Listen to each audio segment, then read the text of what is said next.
Welcome to this public meeting of the Princeton Board of Education.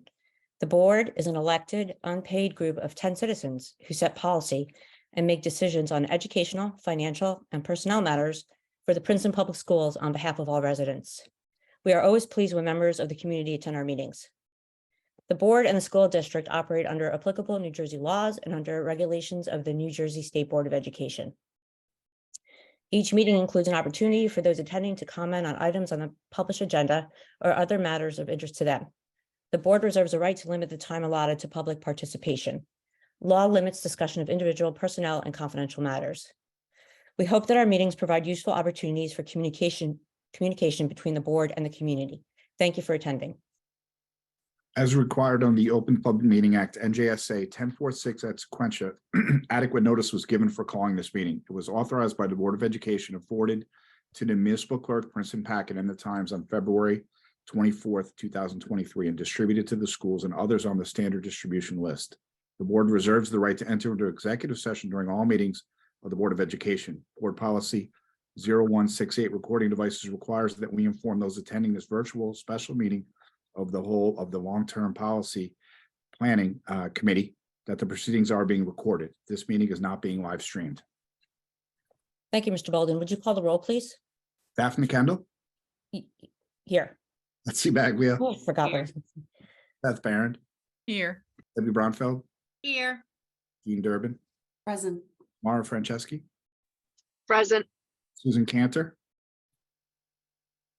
Here. Brian McDonald, Present. Michelle Tuck Ponder, Present. Rob Christopher. Here. We have a quorum.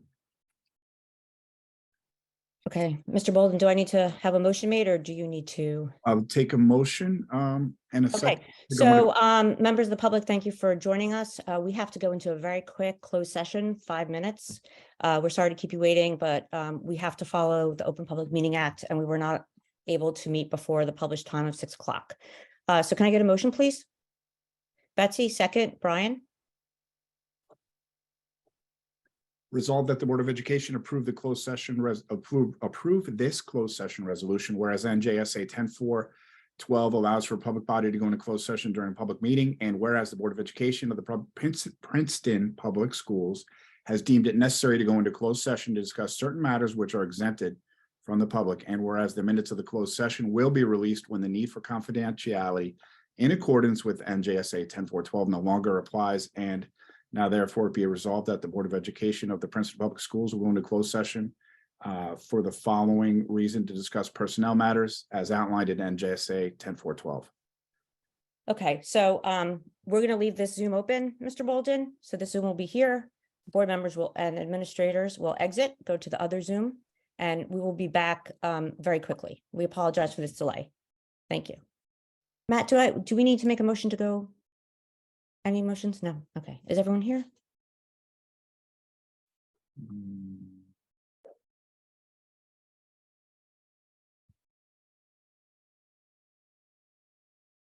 Yes. Yes. Okay, great. All right. Thank you. Thank you, everyone, for your patience. I'm having computer issues tonight, so bear with me here.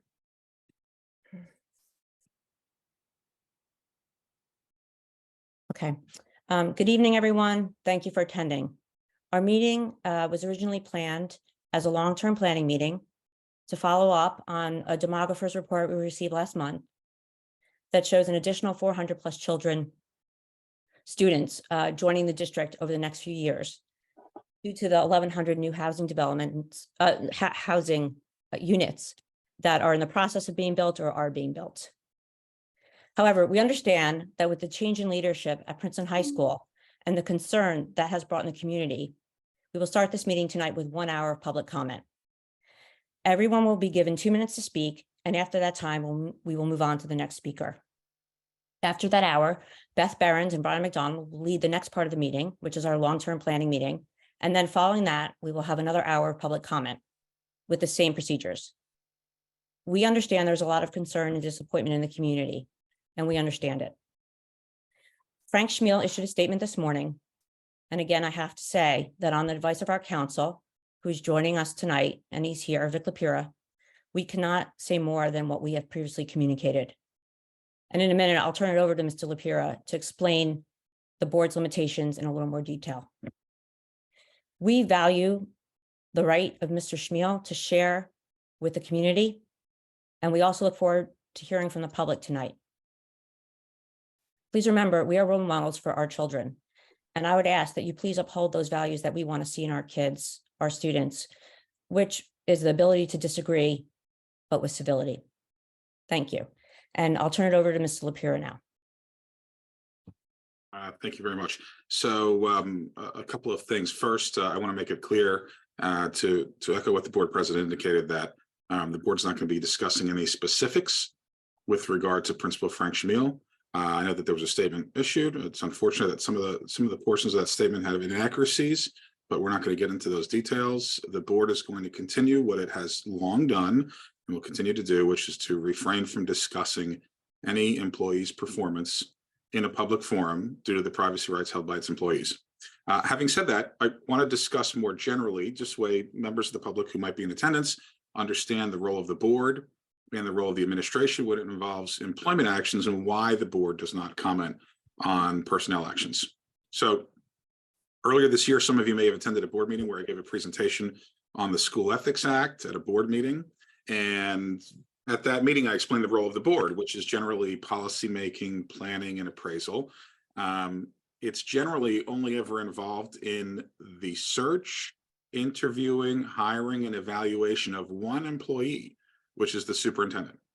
It hires the superintendent to run the school district. The superintendent recommends personnel action to the board. The board does not act independently when it comes to hiring decisions. The law is very clear that the board cannot act without the superintendent's recommendation. To be sure, the board certainly has the right to vote yes or no, but they can't independently take any personnel actions. When staff members leave the district's employment, it's either voluntarily because the staff member has chosen to retire or resign, or it's involuntary, such as non-renewal or termination. The school district superintendent is responsible for evaluating employees or ensuring that other staff members evaluate them. In the case of non-tenured staff, has to either recommend them for renewal or not. To give some background to the process, because I don't know how many people are familiar with it, I know the board members are familiar with it, the administration is, but when the superintendent doesn't recommend someone for renewal, just generally speaking, the superintendent notifies the board of the reasons why that staff member will not be reemployment. And then the superintendent gives the staff member written notice of the same. There's no board action at that point. The staff member can request a detailed statement of reasons. The administration has to give that within a certain time frame. And the staff member can also ask for a hearing before the board to ask to be rehired. That's normally held in the portion of the board meeting that's closed to the public. We refer to that as closed session or executive session. Unless the employee waives his or her privacy rights and wants to be held in public. That's pursuant to the Open Public Meetings Act and various case law that has come out about that. So if the staff member does not waive his or her privacy rights, which is, of course, the staff member's right, then the public does not get to hear that. Doesn't get to hear the reasons, doesn't get to hear, the staff member's determination as to, or presentation as to why he or she thinks he should be rehired. In the event that the board doesn't elect to rehire a staff member, there's still due process procedures. The staff member can still challenge that decision, but the standard is whether or not the decision was arbitrary or capricious, or whether it somehow violates any anti-discrimination laws or things like that. So what that essentially means is that if two people can differ on whether an employee's performance was good, bad, or somewhere in between, then the Commissioner of Education is not going to deem a non-renewal action arbitrary or capricious. People can certainly debate the wisdom of decisions. They do it every day, whether it's in person or in conversations or on social media. But the Commissioner of Education doesn't override the decision-making authority of boards, so long as it has reasons that are neither arbitrary nor capricious. That's the standard that has been for many, many years. When it comes to the details about a public school employee's performance, any public school employee's performance, the law is also clear about that. Those are not things that the board or the administration discuss with the public generally. For example, under the Open Public Records Act, where citizens can ask to get access to certain public records, personnel records are generally exempt and not even considered a public record, with very limited exceptions. Those exceptions do not include someone's evaluations or any other performance related documents or things like that. Those are never going to be accessible to the public. I certainly understand it can be frustrating for the public when you have a staff member who ceases to be employed with the Board of Education and the public just doesn't know the exact reason why. But our state legislature has effectively said that that information isn't subject to public access, and we have to respect that.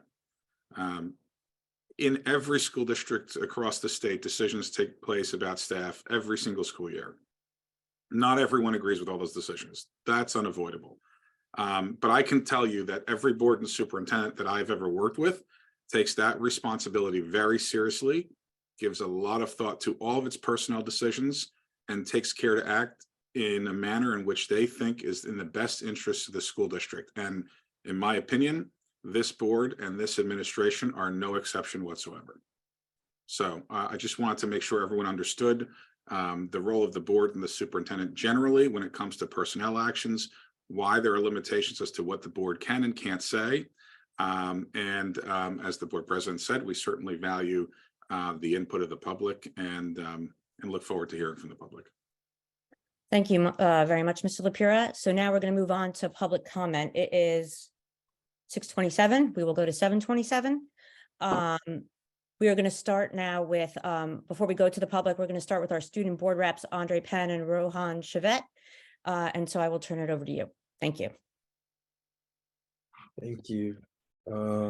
Sorry, we'll just be brief. Good evening, administrators, educators, students, and members of the public. To preface today's public comment, we urge you to remember that we are convening here with the same intention, advocating for what we feel is the best course of action for the district. We want to remind everybody who's planning to speak tonight to remain respectful in their comments and stay away from personal attacks on anybody. Our words are a reflection of our character and demonstrate who we are. We both hope that as a community, Princeton can come together and respectfully disagree with each other in a civil manner. The students we have spoken with have primarily expressed a significant amount of anger and confusion over the removal of Mr. Schmiel as principal. We believe the sentiment is completely justified, and over these past few days have felt the same ourselves. That being said, we also know there is a significant amount of unknown information, and instead of jumping to hasty conclusions in any direction, everyone should think critically about the situation. Before we begin the public comment, we feel that as elected representatives of the student body, we ought to give some of our own opinions and experiences with regard to the current situation. Over these past few years, both Andre and I have had the opportunity to work with Mr. Schmiel on the Student Advisory Committee. Schmiel made it a point to gather a diverse group of students and actually listen to our opinions when it came to long-term equity planning or working together to amplify student voice. He took the initiative to form these groups in order to ensure that whatever action he took was supported by the students. This year, I also had the opportunity to work closely with Mr. Schmiel on the Bell Network, where alongside a group of passionate students, I saw him truly dedicate himself to finding solutions to long-standing equity issues in the district. I felt that during our meetings, he truly listened to me and made us feel that as students, we can make a change. But what we can't forget about Mr. Schmiel was that he always did the little things that made a major difference in the culture of our school. Every time Andre and I saw Mr. Schmiel, we could expect a smile and a greeting by name, asking us about our day. I've heard from various students the same exact story. Not only this, but he also put real effort into emboldening our school spirit, making sure to take real student input to ensure that events such as the pep rallies were actually effective and unifying. He embraced extracurricular student involvement, never failing to show his face at sporting events or even helping to organize cultural events like the Black History Month Gospel Assembly and attending Asian Fest. It was the compilation of these small demonstrations of fervor that truly defines the mark he left on the school. Thank you for your time, and we anticipate a productive evening ahead. Okay, well, thank you very much, Andre and Rohan. We appreciate you joining us tonight. You don't ordinarily join long-term planning meetings, so we're glad that you're here, and thank you for sharing your thoughts. And Mr. Bolden, we will now move on to public comment.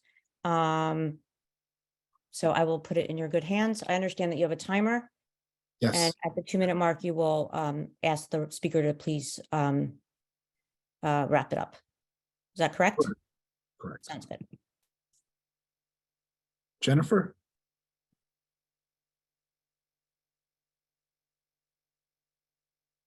Hi, my name is Jennifer Orlando. I'm a resident of the Princeton community. I'm also a former PHS high school graduate. And I really just came on here to use my voice, as Principal Schmiel has, others have alluded that he has us use our voice for impact of not only for ourselves, but for others. And really, I just find this news very disheartening of what has taken place at Princeton High School. Just the interactions I've had with him as an educator and as a leader, and just seeing what he's done for disadvantaged youth in the community, people that may not have graduated, taking those individuals under his wing and helping them go to 2-year colleges, 4-year colleges. Really, it made an impact on me. And having a student myself that will go up through the ranks, I would want somebody like that to be his principal moving forward. So to hear that this news kind of, came as a shock to all of us in the community, really is just disheartening, doesn't sit well. Even really disturbing issues that I did not make public, but I tried to address with him directly, like mice in the cafeteria. He handled with dignity, he handled with grace. He didn't make it a public issue. Now, I don't know if things like that will be addressed, like there should not be vermin in the cafeteria. So those type of things really resonate with me, the impact that he had as an educator, as a leader, and really just having that sense of ownership for the community, the students, but also keeping things under the radar, but handling them well, making them a focus, not dismissing if somebody had an issue, making it a priority, and finding resolution. So really, I find this very alarming and disheartening, and I'm hopeful that the board will rethink their decision if that is something that they will move forward in addressing. And I do respect the fact that a decision was made, but I don't think that it was the right decision. Thank Thank you, you. Jennifer.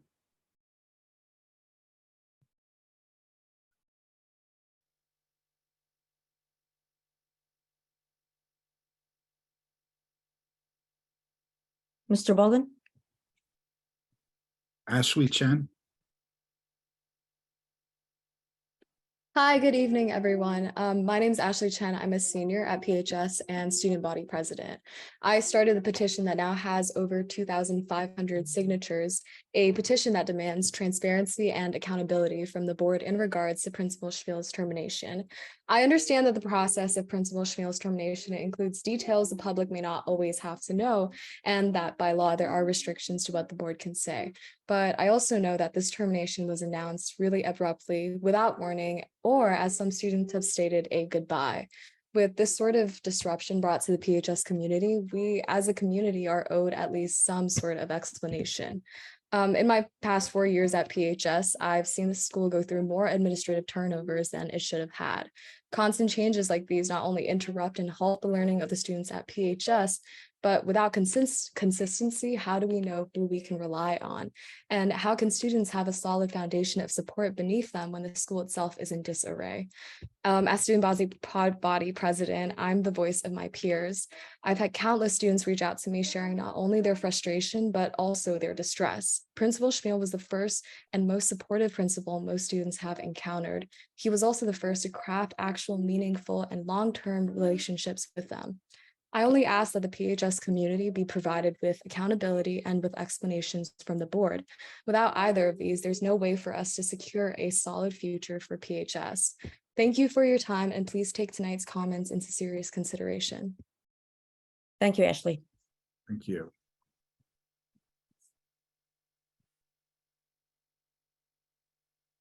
Viola Swanson.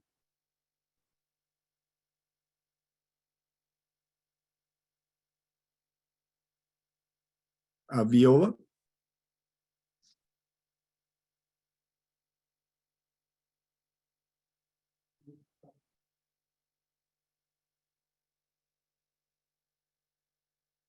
Mr. Bolden, do you want to move on to the next speaker, and then we can circle back to Viola if she, oh, here we go. Okay. Jan Su- Viola? Okay. All right.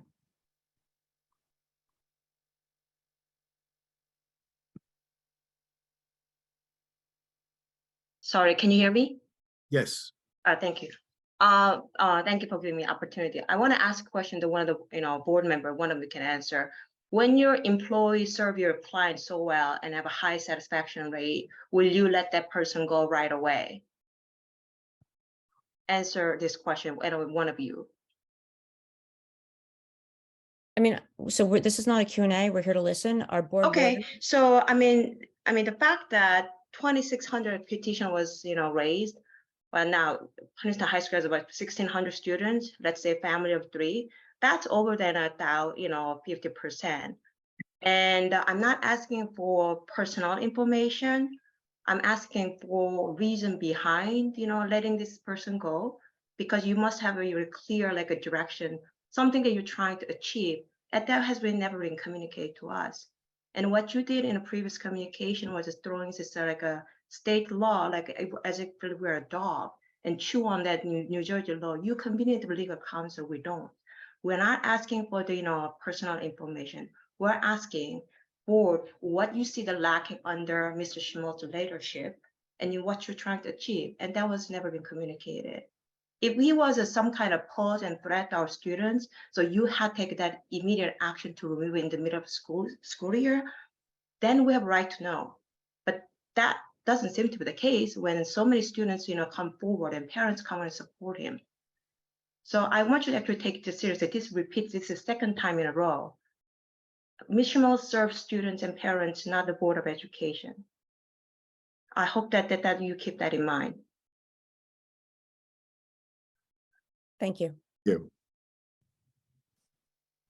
Sylvia. I'm sorry, I don't speak English.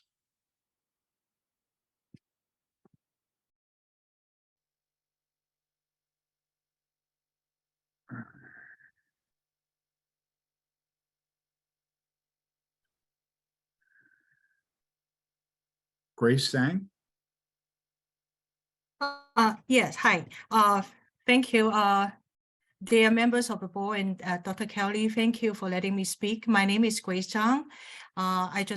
Because I only have 2 minutes, I'm going to speak fast. Principal and all teachers deserve the support they need for success, starting with healthy and supportive working environment. We want to know, had the board set up any procedure to create a true inclusive and productive working environment for principal and the teachers? Has the board investigated if Dr. Kelly had provided the necessary support to Mr. Schmaltz to do his job? Has the board interfered actively and mitigated when there are conflicts between them? And to find out if the personnel evaluation process used by Dr. Kelly was fair or the state policy was followed. And also for Dr. Kelly, we were very excited when Dr. Kelly came out here, but quite anxious about her tenure here now.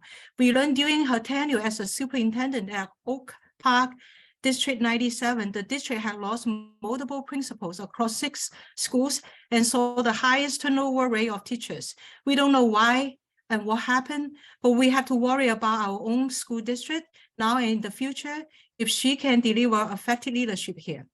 And our children spend majority of time learning, socializing in school, where they should feel protected with both physically and emotionally. From 2,500 signatures from change.com and comments made by students, teachers, and parents, Ms. Schmaltz made everyone feel belonging, protected, and inspired to learn. Isn't that the definition of best principal? Can the board tell me if next principal will perform better than Ms. Schmaltz? Schools across the state now face staffing shortage, which are considered a growing crisis. At this time, if Mr. Mel is fired, I fear that inevitably many teachers might feel the toxic environment here and want to exit out. Who suffer the most? Our children and our community, not to mention the detrimental effect on our children's mental health and learning. I urge the board to investigate the root causes of this crisis and realize the trauma that caused, not to rush to make a decision on March And 28th. Ms. Zhang, please wind up quickly. Especially today, Mr. Mao released a statement suggesting he intends to defend his rights and reputation, given the irreconcilability of his abrupt dismissal and the huge output of public support for him, for the sake of salvaging any remaining remains of institutional trust. I strongly urge the board to postpone the March 28th vote on Mr. Mel's employment and hiring of the internal principal. Thank you for your time. Thank you. Okay. I just wanted to make a brief comment before we continue, just, and I think that we probably normally say this at the beginning of all the public input or public comment sessions, but to the extent that it's not clear, the board does discourage comments about personnel and students generally, if it is of such a negative nature. And the reason I say that is because there's no immunity necessarily for anyone who makes public comments, right? If someone is making public comment, might otherwise be considered defamatory or something like that, they could be held liable for that if the person about whom they're making a public comment decides to do that. So I just want to remind everyone, I understand that people have strong feelings about it, and they certainly should feel free to speak their mind, but they just need to be mindful of the rights that other employees have, and the fact that whatever they say up here is not necessarily protected in any way, shape, or form if it might be defamatory. So just please be respectful, and that's all I have to say. Thank Rob? you, Mr. Lapira. Yes, thank you. So yeah, hi, my name is Rob Walzer. I live on Mount Lucas, just a few steps away from Community Park. I appreciate that there's a lot of high school students and parents of high school students who are very passionate and heated at the current moment, and I very much feel for them. However, this is a decision that you all made, and unfortunately, that's not something we can, really debate at this moment. And instead, I'd rather take the minute to talk about the crisis that's going on in our elementary schools. And I say the word crisis because I do mean that. As I said, I live right around the corner from Community Park. When I bought my house, our first thing we did was walk across the street with my kids, and there's pictures of them dancing outside there the day we closed. And it was just a few weeks later when we received the email telling us that our daughter could not attend school there because it was only a dual language program. And considering she was in 4th grade, there was really no option. She was not given any way that she could be a participant at Community Park. And instead, we now, rather than a 3-minute walk across the street, we now have either a bus or a car ride every single day to and from school to get my child to school, because we aren't provided the school that one of the great advantages of this home was how easy the trip was going to be to elementary school for my kids. So really what I'd like to have the board think about is, I in no way am against the dual language program. I love it. Again, the fact that we have that in Princeton schools is one of the reasons we chose to move to this school district. But to say that because you're not going to be in the dual language program, you are not allowed to attend a certain school, it seems extremely not equitable. And, in reality, I mean, it was quite discriminatory against my daughter that she was not even given any option to attend there. And so I really think that this is something that the board needs to consider moving forward. The other schools in the district are at capacity, if not beyond capacity. And I know that we have classrooms empty in certain cases and much less students at Community Park. And I think it would be great if there was an option available right here that my kids could attend, but unfortunately they were not given that option. So I definitely would like the board to rethink that going forward. And thank you very much for your time. Thank you.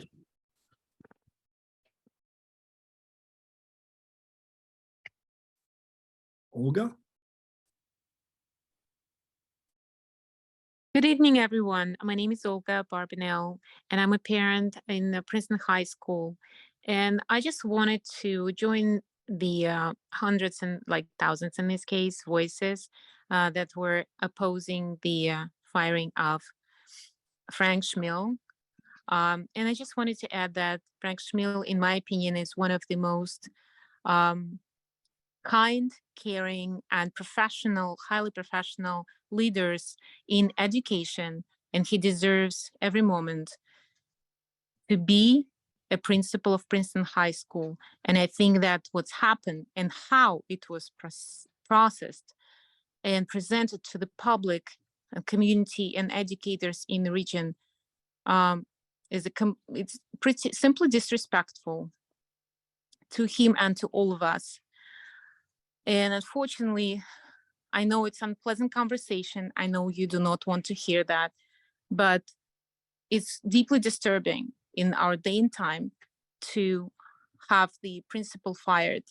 And to me personally, it looks like an example of pretty discriminatory characteristics. And it teaches our children in school the lack of voice, the lack of respect, and fear instilling in our community. Fear of person being the best he can be, still can be fired with no explanation to him or to community. Thank you. Thank you, Olga. Mr. Bolden, and people who have their hands raised to speak, if you could indicate if you're a student, we will move you up in the comment, because we are going to use this full hour, and we want to let the students speak first, if at all possible. So I don't know if anyone, usually, Mr. Bolden, why don't you go on with the next public speaker? But if you can identify if you're a student, that would allow us to call on you first. Thank you, Mr. Bolden.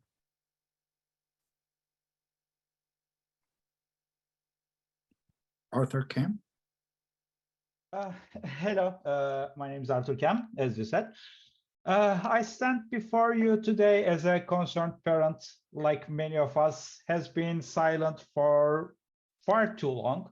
I was silent because I am not an educator, and I have always trusted the adults in the room to do what's best for our children, our schools, and our district. However, after receiving the email last Friday, and witnessing the manner in which it was communicated and handled, my trust has been shattered. I no longer believe that this body is acting the best interest of our kids. And it is sad for me. It really saddens me deeply that I have lost all my trust to the board and the superintendent.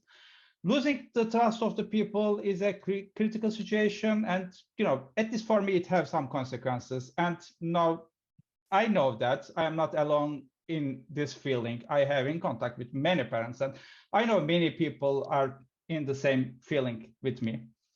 The second thing is, underestimating the power of the people is a mistake mostly done by powerful people. But I want to say that you are igniting a grassroots movement here.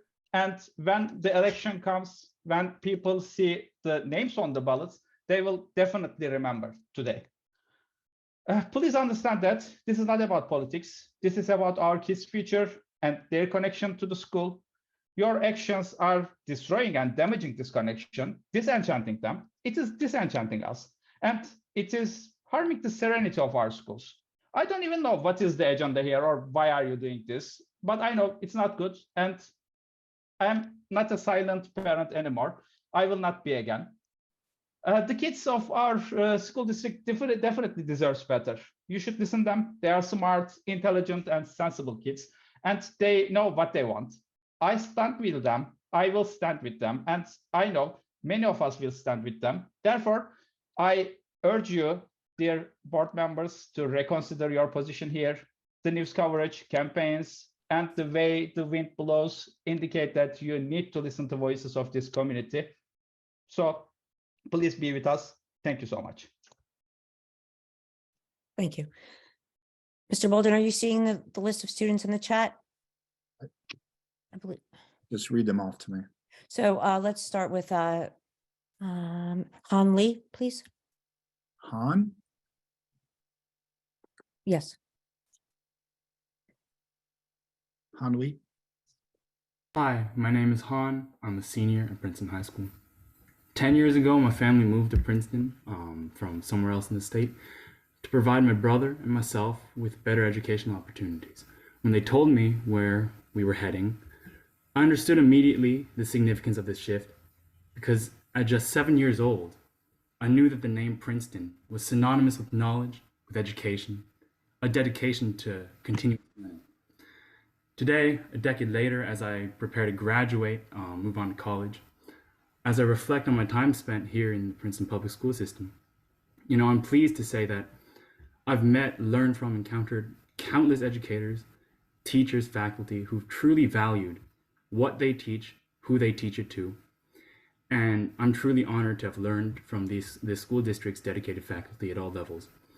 Yet these past few years, as a student in the high school, I've also watched district administration make moves that have left myself and many others in the Princeton community a little confused, scratching our heads, especially recently since the pandemic.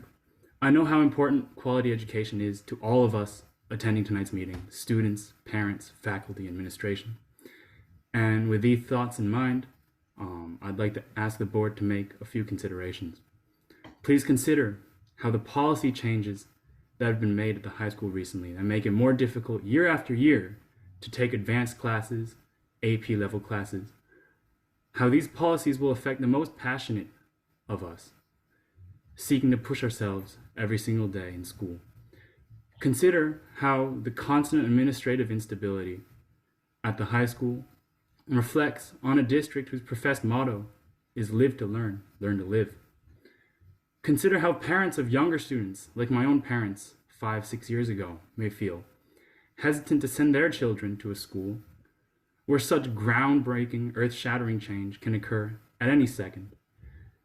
Consider, if you will, how myself and my fellow classmates in the 12th grade must feel, going through 3 principals, 3 administrations in 3.5 years, now moving on to a planned 4th in the interim, graduating without a permanent principal in place, and then leaving the school in a state of instability.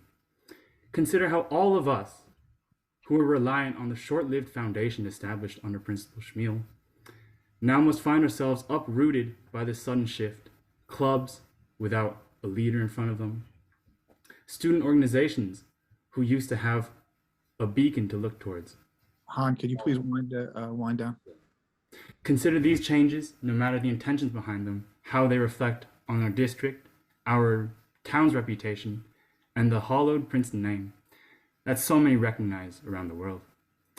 And after all this consideration, I hope that the board, Dr. Kelly, all those in charge of our school district, will reconsider the future plans that they have, may be discussing for Princeton Public Schools and Princeton High School. Thank you. Thank you. Mr. Baldwin. What? Oh, you have Sam Whitley. Okay, great. That was it. I didn't know if you saw the I chat. can catch up now. Hello, I am Samuel Whitley. So I'd just like to say, obviously, it's pretty evident that this hasn't gone over well. People have been talking about the 2,500 signature petition and yesterday's protest. And I think it's fair to say that this has gone beyond, oh, some people like the decision and some people don't, which is a phrase used earlier in the meeting. And so I think it is clear that this has gone over poorly. And so, now we have this 1-hour session of public comments and people will tune in and rant for their 2 minutes, and then the meeting ends and nothing has changed. People have voiced their anger and then hopefully they cool down. So I assume that at this point, decisions are done and made. They're probably not going to be undone. But I think, to me at least, it's clear,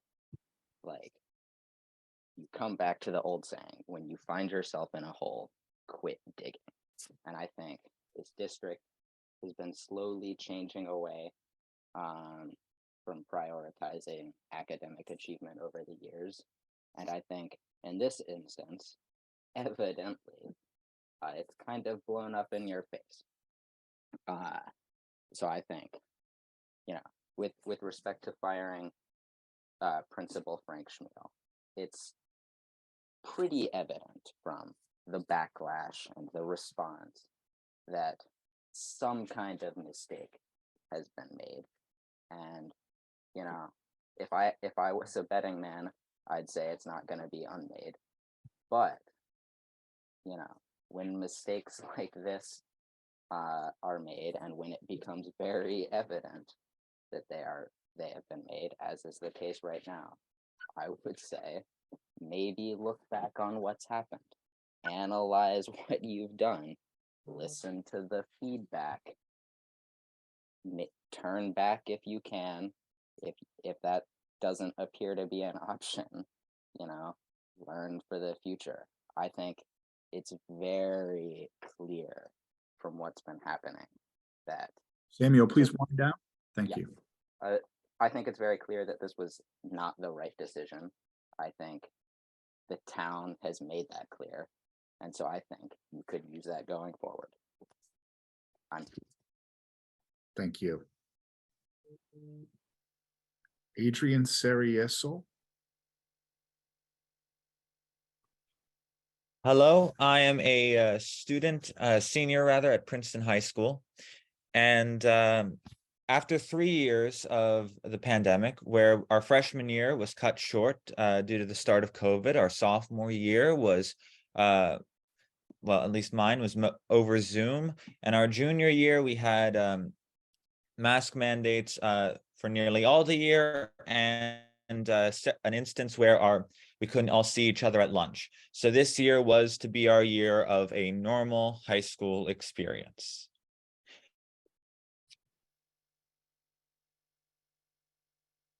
And Principal Schmiel was a key part of that. And then this whole situation rose up. And as has said previously, but I think it needs saying again, over 2,600 signatures have been put on a petition asking for transparency and to keep Principal Schmiel our principal. And this is for a variety of reasons, but to me personally, Mr. Schmiel should be kept because of the effort he has made and continues to make each and every day to form personal connections with every student, to know all their names, to hear out their ideas and encourage them as best he can. And even if we cannot see the personnel results of his evaluation, we should at least see the general rubric of how he was evaluated for the sake of transparency. And on the subject of transparency, on the March 28th board meeting, where you all will decide how this turns out, it starts out with a 6 p.m. closed session where it will be decided, I presume, and then comes the public comment, which strikes me as off, and it seems a decision will be made, and then we'll have our chance to react to it. And not to mention the cost of having to pay for a new interim and acting principals incurred to this town. And as a last humorous anecdote, the design of our class t-shirt will likely contain a sketch of Principal Schmiel. I remember one of the designs was, I believe, keep it schmealing. And I end with this. The purpose of the board and the superintendent is to represent the wills and needs of their community. And the removal of Principal Schmiel is in opposition to those ends. We need public servants who will serve us, and that are keeping Mr. Schmiel our principal. For he is the principal we deserve and the one we need. Thank you. Thank you, Adrian. So two things. One, I just want to let you know, we don't make any decisions in private. Every decision we make will be in public, and it is in public. Is that right, Mr. LaPura? I think there might be one exception to that, but the only exception to that is for tenure charges, but that's not what we're talking about. okay. And then the second thing is, and I've heard this from other people as well, and I'm wondering if we could do this. Is it possible to put a rubric a blank rubric, make that available somewhere? So people can understand what is being evaluated? Sure. The evaluation form that we utilize for staff, which varies between teachers, administrators, so forth and so on, but those evaluation forms themselves, blank forms, are not personnel records, so those can be provided. Sure. Okay, all right. So we will, thank you for that suggestion, Adrian, and we will find a way to make sure that gets disseminated. Whether it's on the website or social media, we'll figure it out. But thank you. Ida Siddiq. Hi, my name is Ida. I'm a student at PHS. I'm a senior, and I want to start by speaking on equitable as a student recognized for spreading and engaging in equitable change in Princeton High School and the Princeton community. Trust me when I say that the goal for equitable change will not be reached, especially with this outcome. Mr. Schmiel had made many changes in our school that no other principal could ever do. Being part of student advisory committee where Mr. Schmiel made sure to include a diverse group of students from Black, Asian to LGBTQ and students even with learning disabilities to voice their opinion on how we can improve our school was one of the many accomplishments of his very short-lived term as principal. As superintendent, I see that part of your goal is for equitable change. And by definition, I believe Mr. Schmiel has done exactly that, none of which include bringing down test grades in previous school districts. I come here with full honesty and bluntness, and however you decide to interpret it, that is upon you. When approaching situations like that, I firmly believe that students should have a say, even if it's a vote, because again, we are the ones being affected by this change. Thank you.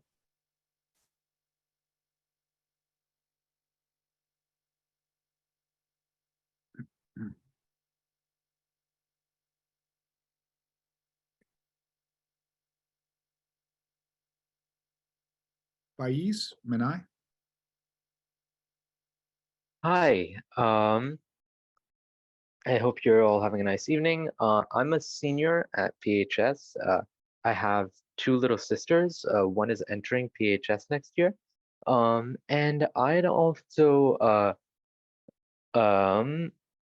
I'd also like to share a small calculation I did when I initially heard of this news. Now, I'm a sociology major, not an algebra one, so this might not be 100% accurate. But based on the signatures, I was curious, based on the signatures on the petition, as well as your history, I saw that you currently, at least on this decision, have about a 20% approval rate, 20%.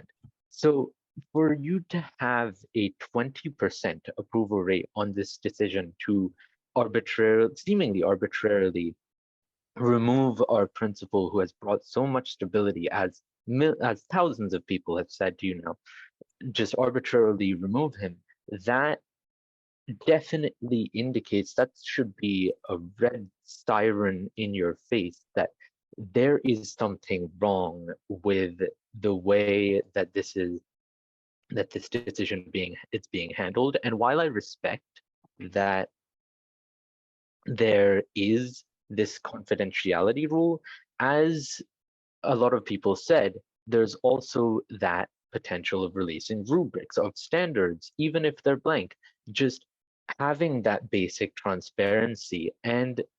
But this isn't just about Mr. Schmiel as well. It's about the historical actions of this board, because it has a history of blatantly just not listening to its students who have entrusted them with the privilege, and may I emphasize privilege, of influencing their young minds each year. Because with Omicron, the lunch schedules, the scheduling, the curriculums, month after month, there's something new that has been committed to formal, that has been instituted against student interests, when students have clearly spoken up and said, we do not want this, that this is harmful for us. And nevertheless, it is still implemented despite us clearly conveying to multiple people at the school and Mr. Schmiel was honestly one of the please only wind down. people. Ais, Yeah, please sorry, wind down.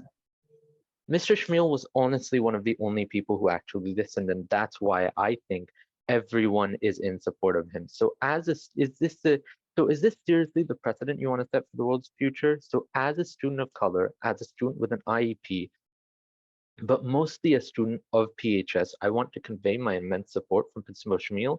And on behalf of the students whose educations are in your hands, I urge you to do the right thing and provide us with the much deserved transparency, accountability, and explanation of the decision's reasons and ramifications. Thank you for the opportunity to speak tonight. I do hope you take my remarks into serious consideration, because I can guarantee that a lot of people will take yours into serious consideration next whatever year on the ballot. Thank you.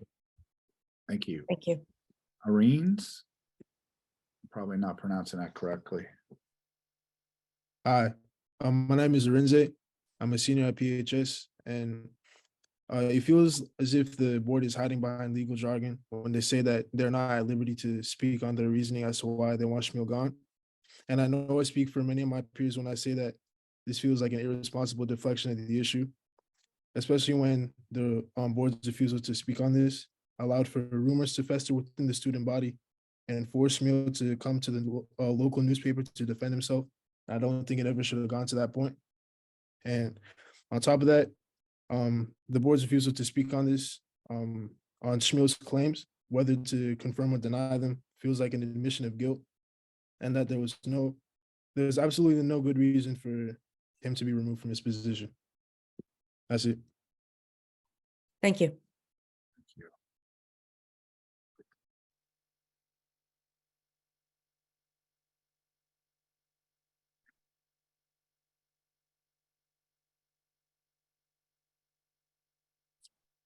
Sophia, Margaret?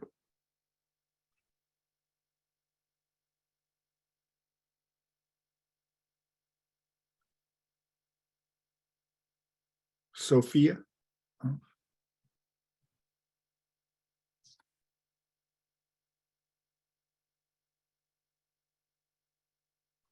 That's all the list of students that I see here. Okay. Again, if there's another student, please just put it in the chat and we will be looking out. And Andre and Rohan, if you could just alert us, we want to give students the chance to speak. Roland, I think you might have grabbed the wrong Sophia. Her hand is still raised. Sorry. I just want to add that please, just for the adults, if you could just state the street you live on in the town, your name, the street you live on in the town, we'd appreciate it. Thank you. Hello, hi. My name is Jay Lee. I live on Mount Lucas. So I've been parent of Princeton School District for 12 years or 11 years. So this news is very disturbing. I have been loving the school district. We have great results. And it's disturbing to parents and to the students. I know so many PHS students are very sad. They just felt like they're walking in a hallway every day this week and they're missing their principal. This is just unjustified. And the other day, yesterday, I went to the protest and I talked to a lot of students of color. And they are all there, 7 or 8 of them, they're all dancing. I asked them, why do you like about Principal Schmiel? They all say, he is the real deal. He knows us, each of us by name, and he would call us up if there's issue. He pushed us to work as hard as we can. And also, I talked to one mom who is a Black student's mom. She has a big sign. She wants Principal Schmiel because she wants her son, which is younger, who is not in Princeton High yet. She wants her son to have a principal like Schmiel to make her son work the hardest and have a great education. So I really think that this is not the best decision. if the reason of his firing is because of his evaluation on equity, I think he's one of the principals that would really have done the best on equity. Just go talk to these students, all these wonderful students of color and their family, and listen to them and see how much they appreciate him. And I actually have videos of yesterday's what they speak. I can actually prove it. And I just hope the board will really listen to people and listen to students. And also, I think that the board. Ms. Lee, please wrap it up. Thank you. Okay. I also think that the board has the responsibility of supervising the administration of the school district, because I think that the board should be acting in the best interest of also the citizens, the taxpayers, and the parents. So I just hope everyone would take this into consideration and really reconsider this decision and bring Mr. Schmiel back. The students miss him and every student needs him. Thank you for listening to me. Thank you. Sophia. Hi, can you hear me this time? Yes. Yep. Perfect. So I think something that needs to be highlighted is the role of the board. The Board of Education, as it says on the Princeton Public School website, is tasked with representing the community's educational philosophy. And it's your responsibility to represent us, and we are demanding something. It's your job to listen. So you aren't doing the job you signed up for. One of your listed responsibilities is establishing a process for the board to negotiate in good faith with its employees while representing community, educational goals, and financial interests. As a student, I've watched Schmiel transform the environment of the school, participating in sports psychs, knowing all of our names and the activities we participate in, and supporting all of our clubs, goals, and passions. And I can attest to this as one of the leaders of CARE, along with Ashley, Ida, Rita, and Vivian, which is Cultural and Racial Equity Club, that he very much supported us in what we did. And it is your job to listen to what we want, knowing it is in our best interest to establish a stable and consistent administration, something Dr. Kelly is historically not good at, having fired 14 principals across 6 schools as her time serving as superintendent in Illinois. I'd also like to say that this is a fact, not an opinion or an attack. You need to stop defending the actions you have taken and start listening. I would also like you to notice that many people speaking tonight are seniors who have gone through more principals than years spent in the school. This isn't our first rodeo, and we know how much a principal impacts a school, and can say from experience that Schmiel has been the best to serve our community. I would also like to note that many parents from Illinois have commented on recent articles saying that they did not support Kelly's administration while she was there, and has now received the same reviews from Princeton parents. Our community is desperately asking for something, and you are not doing your job in listening and representing our wants and needs and what has been good for our education system. So I'm just asking you to take into consideration what we've all been saying tonight, as Schmiel has done a great job at Princeton and has been a very good leader to the community, to the school, and has improved so much within our science departments, our equity, and has established Diversity Day, has helped set up a Black History Month celebration, a Latinx Heritage Month celebration, and has done so well to support everything that every student has done, and is always the one coming to everybody with solutions to the problems that they come to him with. And he's there for everybody's needs. So please listen and do your jobs.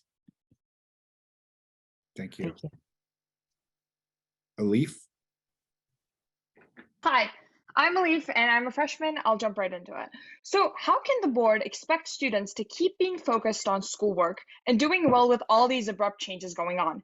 On Friday, we got the email that said our 2 assistant principals would be taking the job of interim principal. And now yesterday, we get an email that says there is a new principal that's being appointed.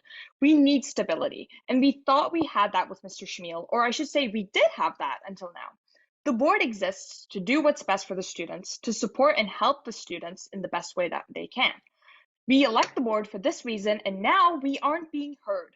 It seems like student opinion in PHS is being dismissed, and that defeats the entire purpose of the Board of Education. Thank you. Thank you. Charlie. Hi. So I'm Charlie. I'm a current senior at PHS. I'll try to keep this brief. So first of all, while I believe that Mr. Schmiel is a great principal and wish he hadn't been removed, I do understand that it's too late to call on the board to bring him back. Instead, I want to focus on the issue of administrative turnover. As students, and especially as a senior, I feel that the removal of Mr. Schmiel could be the beginning of a trend that could cause future inconsistencies in school leadership. So to this end, if it's okay, I want to ask the board and or Dr. Kelly directly if they have any ways they can reassure us that we will see an end to the high administrative turnover. And again, I completely understand if it's impossible to answer, and I appreciate any information you can share to the fullest extent that the law allows. Thank you. Well, thank you, Charlie. So we appreciate your comments, and I can say that, we've had some administrative turnover, and Mr. LaPura, please stop me if I, cross any lines. But I think throughout the country, districts have had turnover. It's been, a rough 3 years for everyone. But I do want to say the Board of Education is committed to ensuring that there's stability here.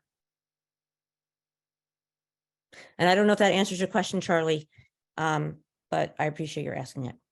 Thank you for what you could provide. Thanks. Thank you. Oleg? Hello. My name is Oleg Brennan. I'm a senior at PHS. I'm from Cranberry. So I just wanted to voice my opinion on this.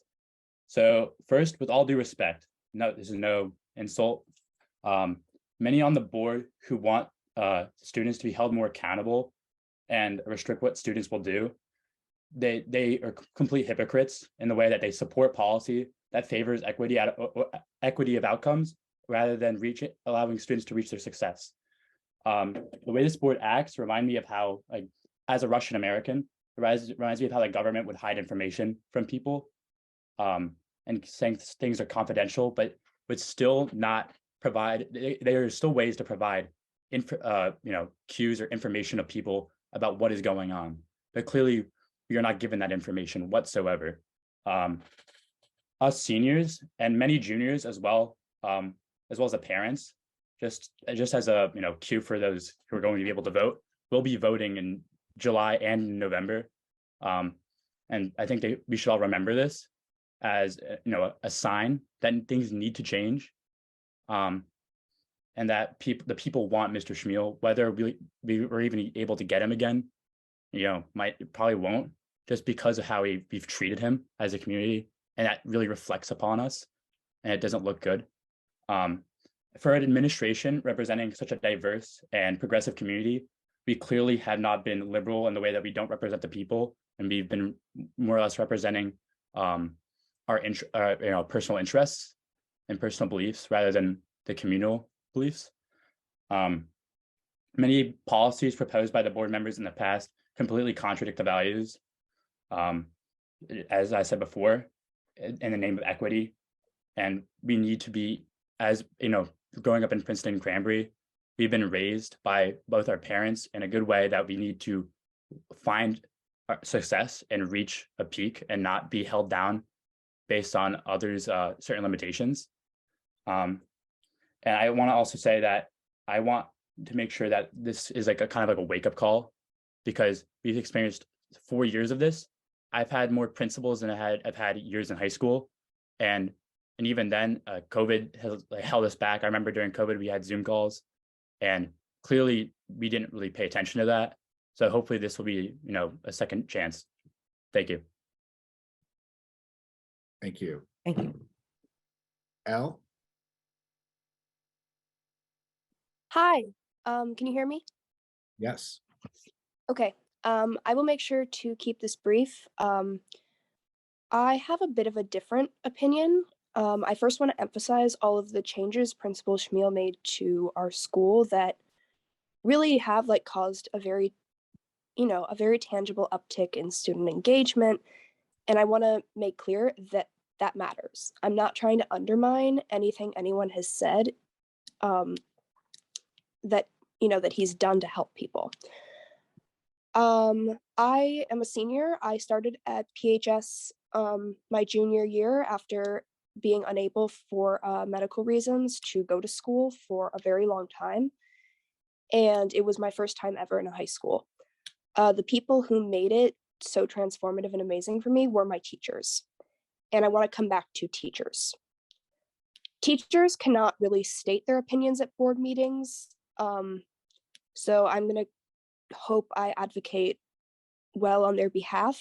I come from a family of educators, and I know the way teachers are treated, and I know how difficult it is to get what you need as a teacher. I want to remind people something that was swept very much under the rug last year, that Principal Schmiel lied about his vaccination status and encouraged staff members, even those who had heart conditions, to take off their masks in his presence. I want to make really clear that, and I've said this at a board meeting before, that breach of integrity should not be forgotten. I also want to say that this is not me necessarily speaking in support of any board member or even Carol Kelly. I think that you have a lot of work to do. I will just say that I'm even a little bit scared to be saying the things I'm saying, because Principal Schmiel is so widely liked that I am afraid of what people will do if I say the issues I have with him. But I think if he really has the integrity he claims to have, he will be okay with hearing this. I'd also like to point out that in the statement he made, he left very unclear why people wanted to terminate him. And I would like to make really clear, the board cannot say why, and he can. And if he's not, that gives me grave concern as to maybe why he isn't being transparent, because he really can be, and he's not being. Oh, can you wind down, please? Thank you. Yes, I can. I guess in my final remarks, I would just like to affirm that a lot of teachers have talked to me about this. This is how they feel. They don't feel like they were properly represented, and I hope that this can help them in some way. I also want to say that Vice Principals Johnson and Burge are really amazing educators, and I think that perhaps one of them should become the new principal. Thank you. Thank you. Thank you. Lisa J. Thank you. Lisa Jack now from Ferran Road, and I'm speaking tonight as a parent of a student at PHS.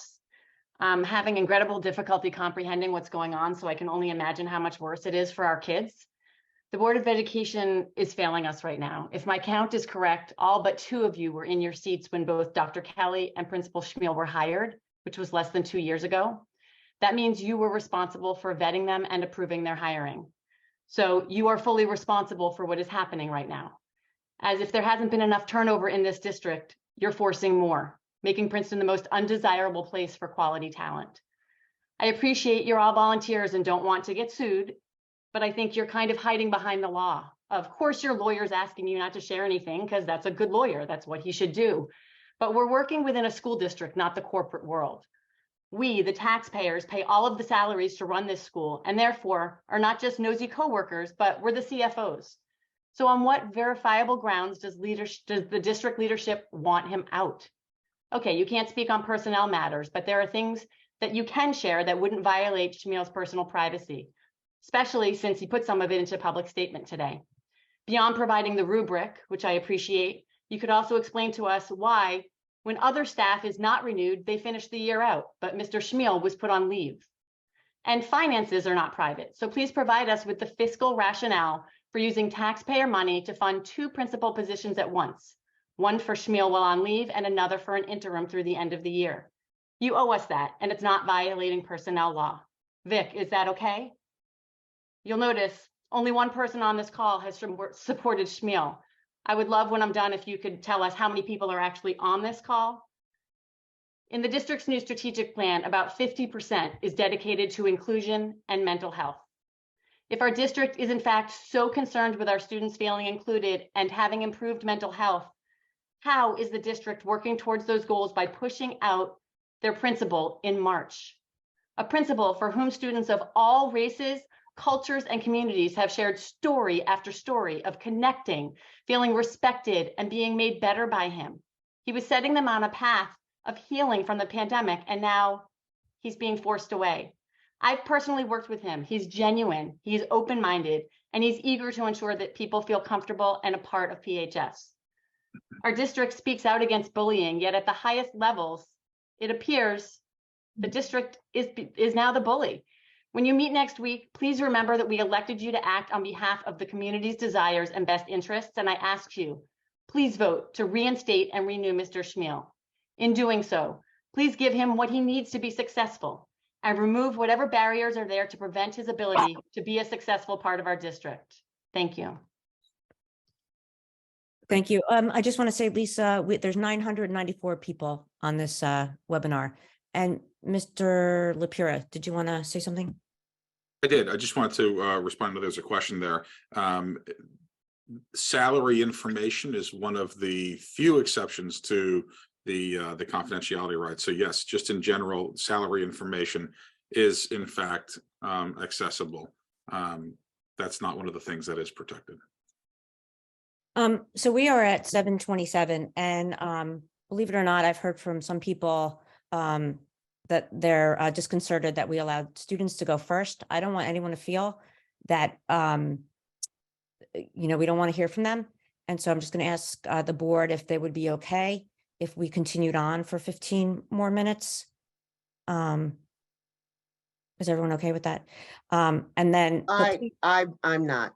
Okay. I'm not okay with that because we've got a long-term planning presentation that is I've heard a lot about us doing our job tonight.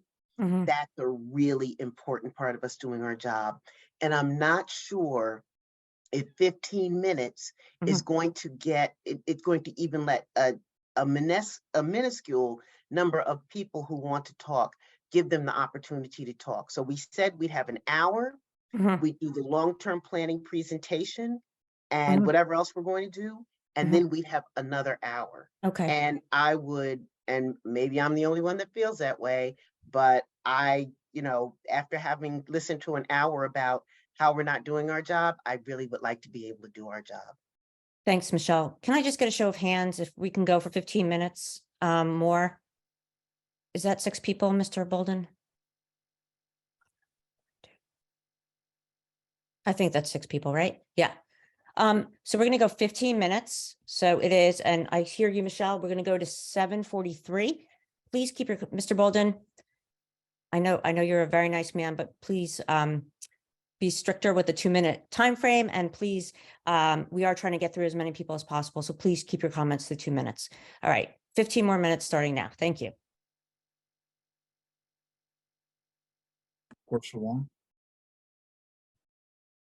Thank you. My name is Portia Wong. I live on Snowden Lane in the Little Brook District. I've been a Princeton resident for more than 30 years, attended Princeton Public Schools myself, and now have 3 children enrolled in the district. The Tri-States Consultancy Report is absolutely correct. The DLI program at Community Park, and this is a direct quote from the report, has become a more boutique type program, mostly for families of native English-speaking children.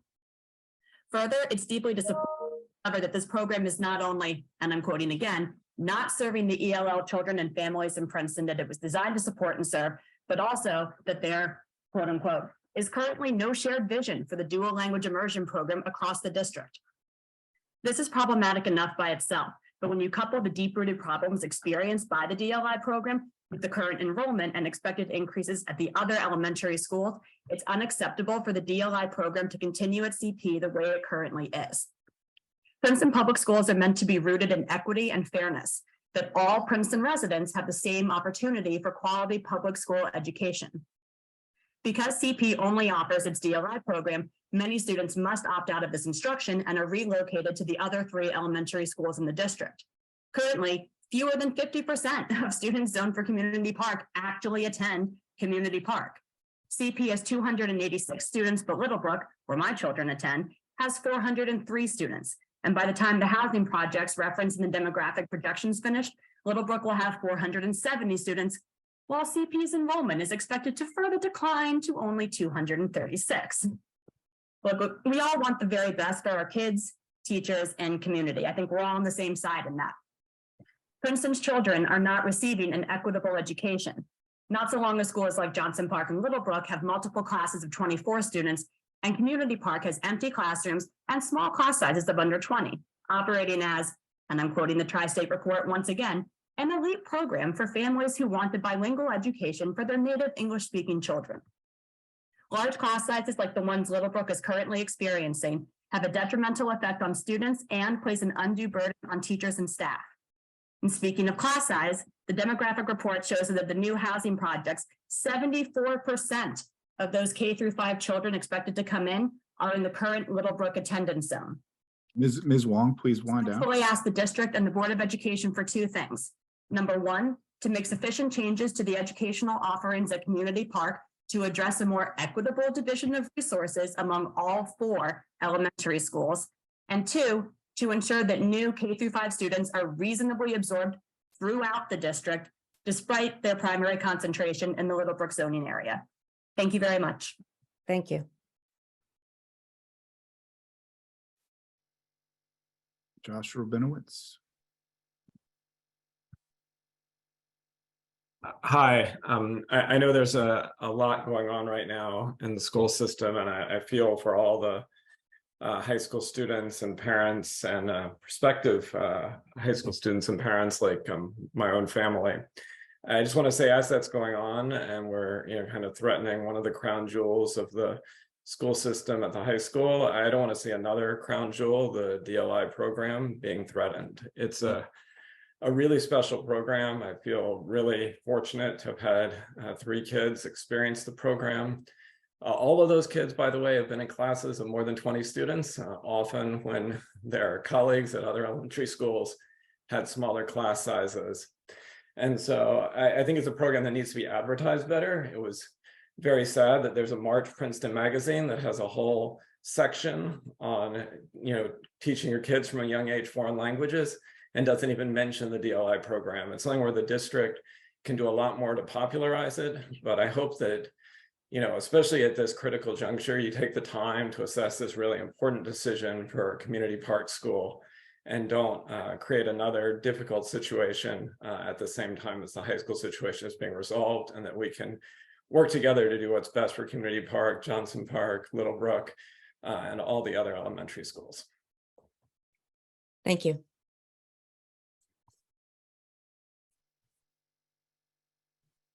Christine Ritchie. Yes, hi, can you hear me? Yes. Great, thank you. I'm Christine Ritchie and I'm a Cranberry resident. Good evening. I've been in your seat before and I very much understand your role. I served on a school board during COVID and 10 miles away from where George Floyd was murdered. Decisions were not easy because there were passionate people on all sides of an issue. And that's what struck me about the events of the past 5 days. It seems nearly everyone's in agreement. As you've heard tonight, and in emails, online phone calls from students, parents, teachers, there's a few main things we're all in agreement on. 1, Mr. Schmiel is the person who needs to be at the helm of PHS. 2, we do not agree with the vision Dr. Kelly has for this district. 3, the school board is making decisions that are not in the best interest of their constituents or the PPS community. When I resigned as a member of the school board due to a relocation to Princeton, I took comfort in the fact that PPS had a very good reputation because I knew that that was a result of a school board that knew its purpose and was steering the boat in the right direction. It seems either I was wrong or the direction has changed.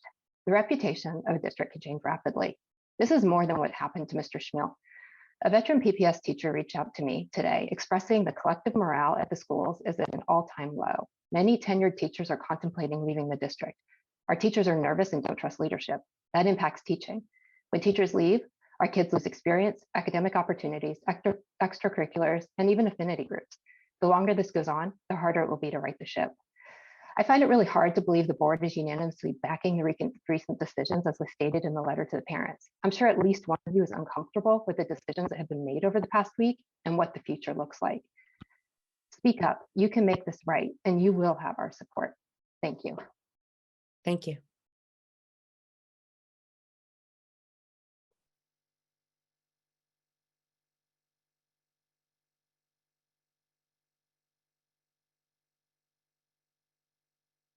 Melissa. Yes, hi, can you hear me? Melissa Marshner. I'm also a Cranberry resident. As a PHS parent, I've been incredibly impressed with Mr. Schmiel in every way throughout my experience as a parent, and my student feels the same. My experience is that he goes above and beyond in every detail for every student. The idea that he could have performance deficiencies that rise to the level of grounds for non-renewal appears preposterous to everyone besides the superintendent and the board. The appearance this gives to the community is one of disingenuous distraction for some other underlying reason. I and many others are outraged by and opposed to the leadership changes imposed by the superintendent on Friday and unanimously supported by the Board of Ed, at least according to the email. And we want Frank Schmiel to remain as principal of PHS. I and many others are outraged by the lack of transparency surrounding that decision. I understand the various rules and regulations that govern how such decisions are made, but more could have and should have been done within those confines to include the public in this regard. I and many others do not want Dr. Kelly or the Board of Ed to appoint Dr. Kathy Foster as the interim principal as planned and oppose that planned recommendation. Based on the events that have transpired since Friday, it seems clear that the superintendent and the Board of Ed are not listening to the needs, wants, and opinions of the public that they are elected to serve and are not acting in the best interest of those constituents or the PPS community. Finally, it's important to note that the constituents of the Princeton Public Schools are extremely committed, resourceful, informed, and capable. And now they are also extremely angered by the superintendent's and the Board of Ed's actions, to the extent that they mobilized within hours of Friday's action, created a petition, planned a peaceful protest, began online discussion groups, and garnered the attention of local media. My sense, based on my own personal feelings and intentions, as well as seeing what has transpired, leads me to believe that people will not let this go and not let this blow over, and will do everything we can to convince the board that the decision that is truly in the best interest of PHS students and all PPS constituents is to reinstate Mr. Schmiel. My understanding is that the decision is not yet final, but will be finalized next week at the March 28th meeting. So I urge you, do not let this egregious and ill-informed decision be your legacy. I urge you to reinstate Mr. Schmiel. Thank you. Thank you. We have 5 minutes left, so we can hopefully get 3 people in. Tony Lee? Yes, hi. I'm a parent of 2 Princeton high school, and I live on Hamilton Avenue. So having served on 2 nonprofit educational boards, I understand the board, what the board's limitation, and you rely on the administrator, in this case, the superintendents, to make recommendations, and the board can vote on his or her recommendations. But having said that, right, today, everybody, 1 person came out to support for the principal, for Principal Schmiel. So, so you kind of have to ask yourself, is this a principal that's underperforming based on some secret matrix that it cannot be revealed to the public, or is the public telling you something that the administrator is not telling you? Being that you are public elected officials, I think you do owe a responsibility to reflect the public will, or at some point during the election time, I think kind of like previous people have said, that we will find single issue candidates who will make sure the administrators are being held responsible for this action. And lastly, as a taxpayer, I have a significant problem having an interim principal and also a principal that's being put on administrative leave and having to pay for those salaries. And essentially, you're asking the public to bear the screw-ups the administrator and the board has incurred. And that's all I have to say. Thank you. Thank you. Thank you. Scott Ross?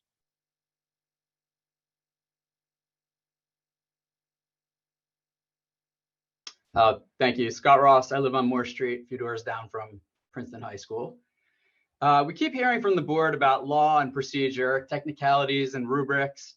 I urge you to forget about all that and just focus on what's right and what's wrong. You know, I attended that rally yesterday. It was impressive. It was thrown together very quickly. And what really struck me, as well as tonight, was the impressive diversity of the students and parents who gave their full-throated support to Mr. Schmiel. It's clear that across all demographics, across all student interests, athletes, kids who do theater, and everything in between, they all have, with the exception of one, full support for Mr. Schmiel. He's universally beloved. There's been an outpouring of support for him. Some of the quotes: he knows everybody's name. He comes to all of our games. He supports every club and student activity. He brought school spirit back to PHS. Dismissing him is wholly at odds with the wishes of the students and the community. I don't understand how the wishes of the students and the community can be so easily disregarded by people who are put in positions of power by the community. It's a slap in the face, and maybe that's not your intention, but that's how it's being felt by approximately 994 people right now that are on this call. This is crushing the spirits of over 1,500 students who are just getting over the lingering effects of COVID.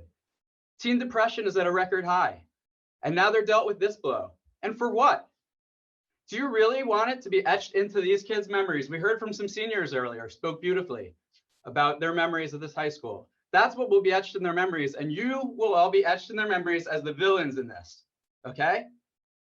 So think about that. Think about your legacy, and think about that the community won't forget this either. There are elections coming up in November. People are going to run, even people some of you are friends with. They will be galvanized against you. Do you really want your lasting legacy, when you get either voted off or decide to step down, to be fired a universally loved principal?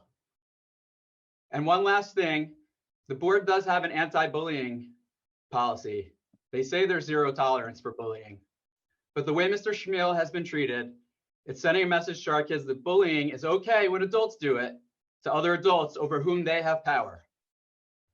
So I challenge Dr. Kelly and I challenge the board. Now is the time to be brave. This is your moment.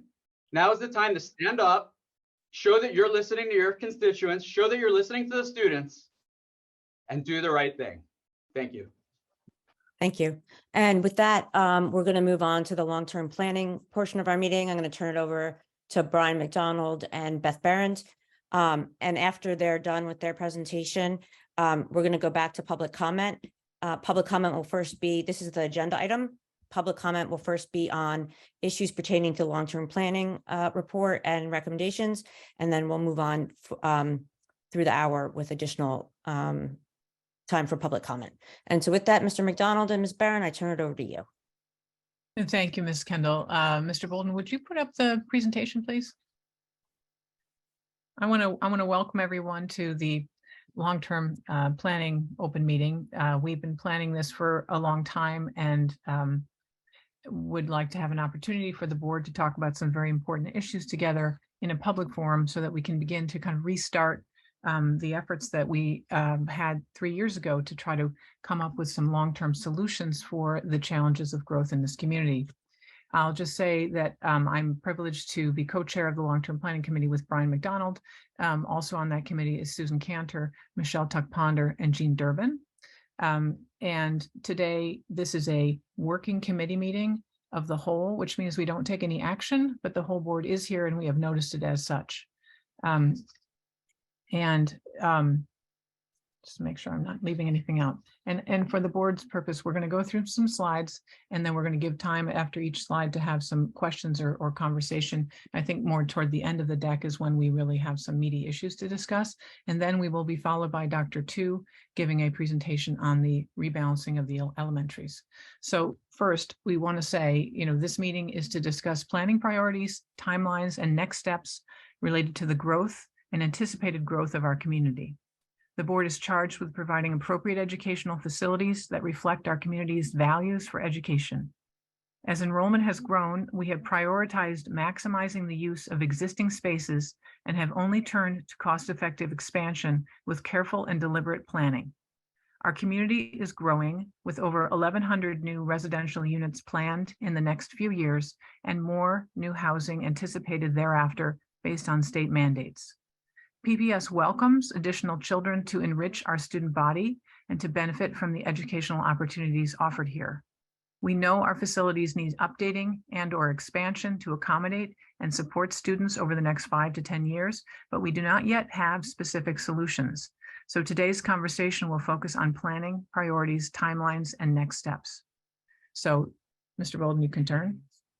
The first thing we just want to briefly touch on is to remind that recent facility stewardship, what have we been doing? What has been our approach? And recently we have at the elementary schools, as many people know, done classroom and core HVAC, did vestibules and doors. We did the Littlebrook renovation of their library. We've done roof and siding throughout the district. The middle school has gotten, one thing important at the middle school was we did a schedule change, which gave us significant additional capacity without having to do any sort of construction. And we appreciate the way that the administration has implemented that, and people have worked on that, and it's been a very good thing for that building. We also have vestibules there. We did classrooms there. We expanded the nurses suite. We did also HVAC at the middle school, and recently did the pool HVAC repair, which was a significant project which helped the air quality throughout the building. And in the high school, since 2018, obviously we've done the new wing addition and the renovation. We did the grab and go dining. We did the athletic field, restroom, ice and concessions, and we've done roof masonry and HVAC repairs. And we still have ongoing roof and siding repairs that are going from the last referendum. I'll take the next two slides, and good evening, everyone. So our approach to facilities planning is based on fiscally prudent stewardship.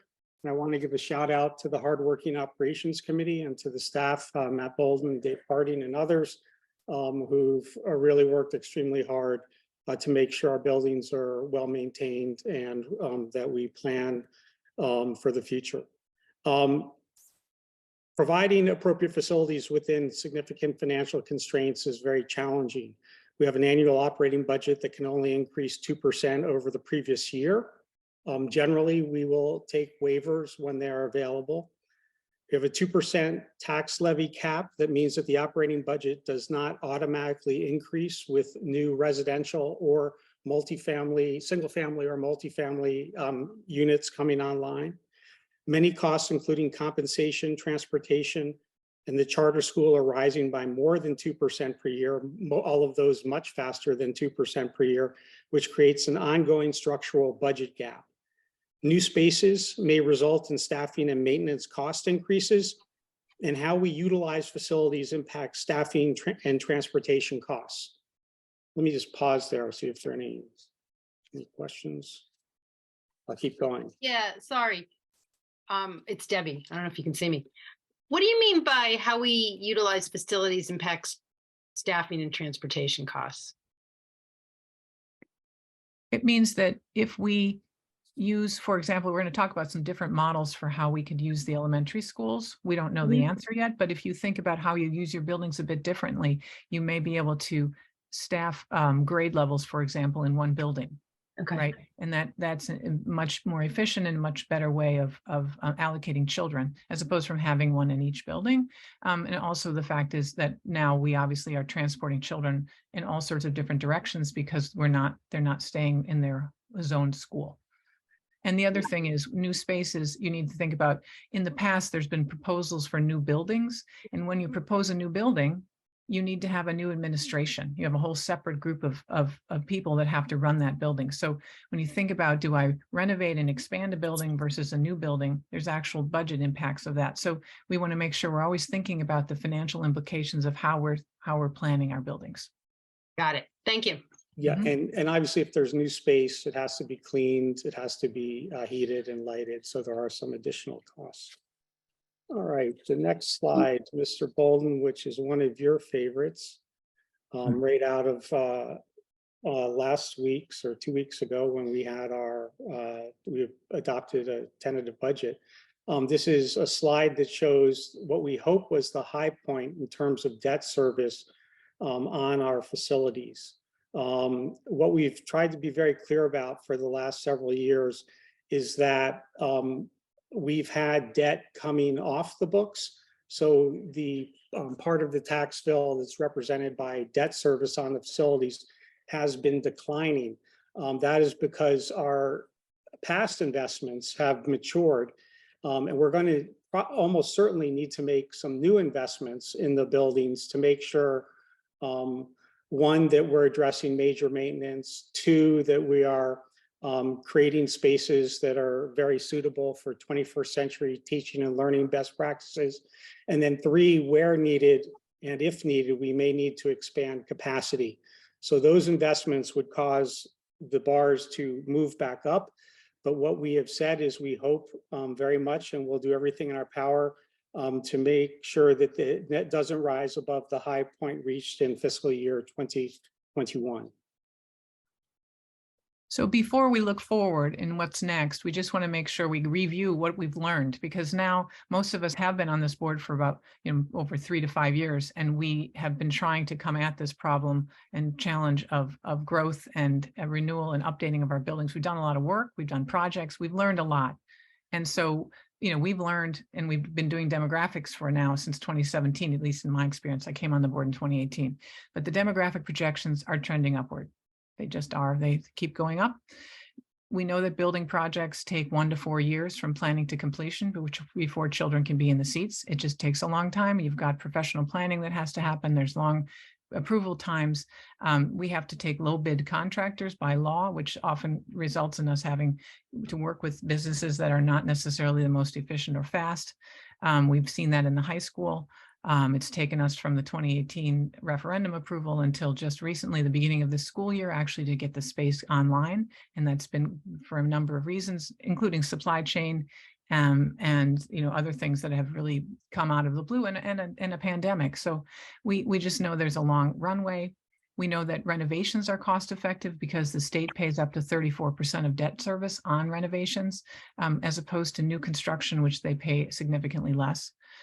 We know that our administration's bandwidth is limited. It's very difficult to manage multiple projects, to have enough capacity to do big projects all at the same time. We know that we don't have swing space in this district. We don't have a lot of room around our buildings. We don't have extra buildings. So whatever we do affects our students. And even if we do it in the summer, we use our buildings all summer for multiple projects. We know when we were putting in HVAC, we had to really juggle where we put the children, because there's always kids using our buildings. And so we have to think about that when we're planning. And interim solutions, which everyone says, why don't you just get trailers? Well, we may have to get trailers at some point, but they do drain the operating budget. And the operating budget, as Brian talked about, is very tight. In fact, we have to find new money every year in order to keep it balanced. So it's a big drain. And we just want to talk about that. We've learned these things and we know that as we're planning. So now we can look forward. So when we look forward and think about planning, we're starting from ground zero again. Let's think about this. We want to recommend from our committee value-based planning, right? We start from our values, and we recently adopted the strategic plan, which has 4 goals, and we've talked about them a number of times, but our goals are focusing on early years, the wellness, inclusion, and supports, opportunity and achievement for all, and preparation for a meaningful life beyond PPS. That informs everything we do with our buildings, with our programs, with everything. So we want to be aligned in that. Again, turn. Next slide. And the other values, fundamental value, again, we want to bring forth again is financial. We need our facilities planning to adhere to principles of financial prudence, affordability, and fiscal sustainability with respect to maximizing the use of existing facilities, cost-effective building improvements, and minimizing operating budget impact. So those are the 2 kind of foundations for our planning. Next slide, please. And these are our planning priorities for the high school. The first is continue with necessary discrete projects to maintain and update the high school and other facilities. I'll say more about that in a second. And the second is to revisit the high school's long-term capacity over the next 2 years, and to have a discussion about that in the 2024-2025 year. What's coming up in the near term, and we'll talk more about this in March and April, are a number of projects that collectively could form the basis of a small referendum of $10 million or less. That would include safety and security upgrades to doors and locks in the high school and middle school, upgrades to the technology network, an update of the high school cafeteria, resurfacing of the track and replacing the turf, playground drainage remediation at several of our elementary schools, cell phone boosters at some of our schools where the signal is weak, which creates challenges in the event of an emergency, and a generator for Johnson Park. Again, we'll be deliberating about that in the next 2 months. If we decide to move forward with some or all of the projects under consideration, we will submit that to the state. And then in November, at the time of the general election, there would be a question asking the public to approve a referendum again, which we do not think would exceed $10 million. We'll also, as we look forward, be evaluating the impact of the new wing on capacity. We'll be looking at a potential renovation of the technology space, looking at options to upgrade our nursing suite, and considering other building needs. So again, we're mindful that we have, limited bandwidth, we have limited time, and we need to prioritize what we focus on. So again, the high school, we have projects underway, we're doing all these discrete work, that's fine. Long-term is going to come later. PMS in the elementary, the middle school and elementary planning should be prioritized and begin immediately. That's our recommendation, with the objective of providing appropriate facilities to support the achievement of the 23-28 strategic plan goals for our students over the next 5 to 10 years. The solutions should include appropriate types of classrooms and core spaces, specialized spaces, and the timing is that the board would like to see detailed capacity solutions for the middle school and the elementary school by no later than March of 2024.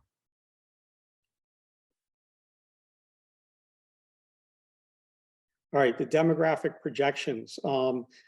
We received an update on February 7th from the SLAM Collaborative, who are professional planners who we've worked with, although they were working for a different firm in the past. We've been working with them since 2019. They prepared 3 models showing a range of possible outcomes. And before I go on, let me extend some very sincere thanks to members of the town council who paid close attention to that presentation and have dug into the numbers and have given us some more up-to-date information, which will allow us to further refine the numbers in the coming months as we keep looking forward and try to be as accurate as possible. The medium model was recommended by SLAM, but all 3 models should be considered by the board as part of the long-term planning effort. And that's one of the big conversations we need to have over the next few months. The greatest confidence is in the first 5 years because we know our enrollments and the birth data is likely to remain relatively stable during that time. But when we look out beyond 5 years, the forecasts are less accurate. All 3 models show significant growth over the first 5 years, low, medium, and high, and you can see the numbers there.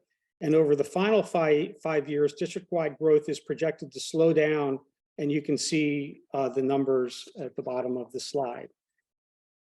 This is a simple graphic that shows our actual, that's the black line, and then what in my screen looks like a red, a green, and an aquamarine series of dashes that show the low, medium, and high models. I wouldn't get too focused on the specific numbers. Think of these as directional, but they show in the middle case about 400 new students, fortunately not coming all at once. That would happen over the next 5 or 6 years. So this isn't an emergency, but it is timely that we give this thoughtful consideration. So when we look at the projections, which models do we plan for? As we mentioned, the SLAM firm has recommended the medium model. But we should be thinking about, as a board, the role of projections in our planning. So we have our values, right? And we have our we have our projections, and then we go from there. Those are the fundamentals that we need. We plan to a trajectory and not a precise number, as Brian mentioned. There's a range of variation. We've been told it's an art, not a science. And the first 5 years are much more certain because you already can see the students that are in the seats in the younger grades that are coming. So as you go out, they have to speculate more in terms of who might be coming. So there's more uncertainty. But what is not in our numbers, which we want to mention for the board, because it is important for us to understand, is that there's very specific things to Princeton that aren't in there, that a demographer, they're not specific enough yet. They can't put it in their model. So we're now seeing the third round of housing, the projects that are coming up around town. There's, I think, 7 different developments that are slated to be built. Some of them have been started. Some of them won't start it yet for a year or two. That's housing that is in our model. But there's a 4th round of housing responsibility the town has under the state constitution that starts in 2025. It goes from 2025 to 2035. So there's a whole nother chunk of housing that our colleagues on the council will have to figure out where they're going to place and how it will happen.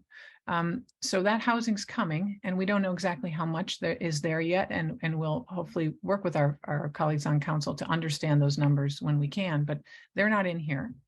And there could be zoning changes. Our council is in our community is very, as we say, the trends are towards increasing density through smart growth. So we don't control that. We can't really control it. And we just note that those things are not in the model. So the future kind of growth of the town, some of it's not there yet. But we are saying that, let's go back, Matt. Let's just stay there for a moment. So for the board's purposes, we thought from the committee, we would say that we think that our administration should look at the medium model for now and target that in their planning. Are there any questions from the board on that you want to talk about the models at all? I would just say that as we talk about the models, another way to think if we wanted to have a conversation is about the time frame. The model looks out about 5 years. If we plan for 5 years, we may have created some new space that is exactly the right size according to Goldilocks for 5, 6, 7, 8 years from now. But if with the future growth that could come in the town, a growing town that's very attractive, that has a high quality school district, we could experience needs in the 10 to 15 year time frame for more capacity.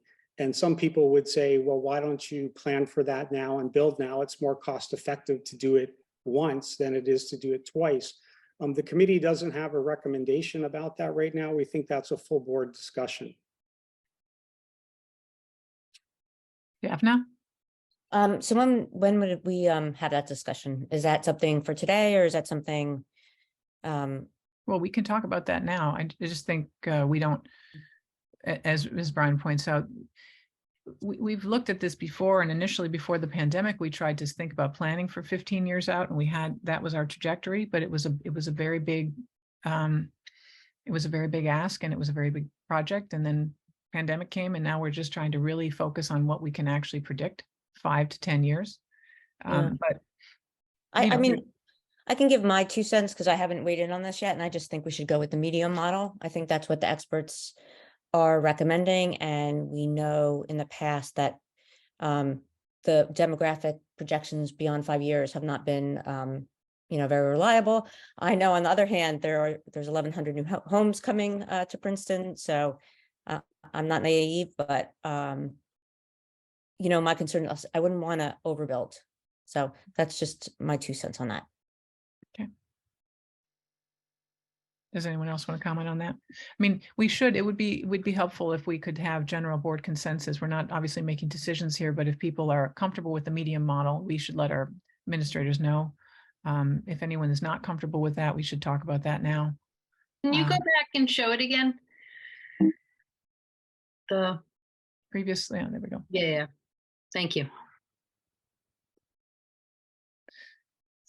So in the far end, it's about a 300 student difference between the medium and the high. Yeah, I mean, obviously no one planned, COVID, and we were going with these numbers, and we could have another, black swan happen in our lifetime here. You just never know. You got your interest rates and things. I like the medium because it's safe. I mean, that's not a technical way to look at it, but.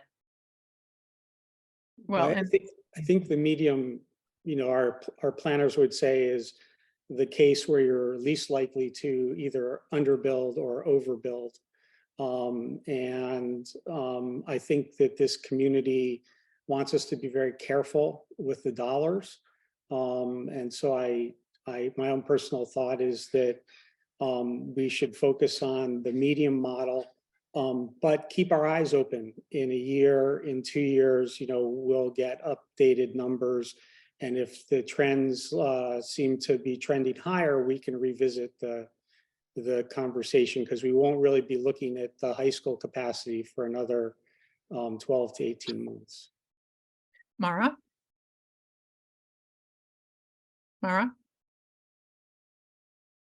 Oh, sorry. I concur that I believe that the media model sounds good. And also I think there's less risk because with the high model, 300 students pretending they were evenly distributed across the 6 schools sounds like a number that could be absorbed on a short-term basis, at least for a longer-term basis. I would feel comfortable with the medium outlook. Thank you. Rob? Yeah, I'll concur. The media model makes sense. As far as the next round of the 4th round of COA, do we have a projection on like sort of when that's on? Is round 3 even full yet? I feel Well, like the round 3 plan has been accepted, or is tentatively accepted, and the projects are, I think, planned. But it's the question of timing, right? And in this town, often things take a lot longer than they are supposed to, because we have a very involved and active citizenry. So it's not, the 3rd round is pretty much set, but the 4th round is still subject to negotiation by our governing body. And the lines of communication there are wide open. As a council, they are all strong supporters of the public schools. And there is a regular dialogue, both between board members and council members and at the staff level, when there are developments that come onto the radar screen, and they've promised to share any information that they have about round 4 when it becomes available. Betsy? Just a quick note to say thanks to both of you for presenting this. It's a great discussion for us to be having. I also concur with the middle model. Thank you. Susan? I'll finalize it just so we can have a consensus. I also agree with the middle model, and obviously as things change, to each year, take a look at it and make sure that this is the trend that the district seems to be following. But I think it's the best course for empowering the district to start making plans for the middle model. Thank you. And I'll just add that, for practical purposes, I hope that when we're making plans, we're thinking about the fact that should things change in a year or two, we're planning in a way that allows us flexibility in the future, right? That we think about, should we have to add more classrooms in one wing? We could do that potentially if we had to. We don't build in a way that's just one time, because I think it's always going to be, future boards will have their challenges as well. So I think we have a consensus around that, Mr. Golden. So that's for you. Does anyone else want to say something? Daphne, did you have a comment? I just wanted to know, so someone had just asked me, are most of these units rental units, or is it a mix? Do we know? I think they're rental. A majority? Majority are rental. Yeah, so higher density rentals are the predominant. Go ahead. Okay. Yeah, and we know the mix of studios, 1 bedrooms, 2 bedrooms, and 3 bedrooms, and those have been shared with demographers, and they all purport to be high-end developments that are very friendly to people who want to work from home. Michelle?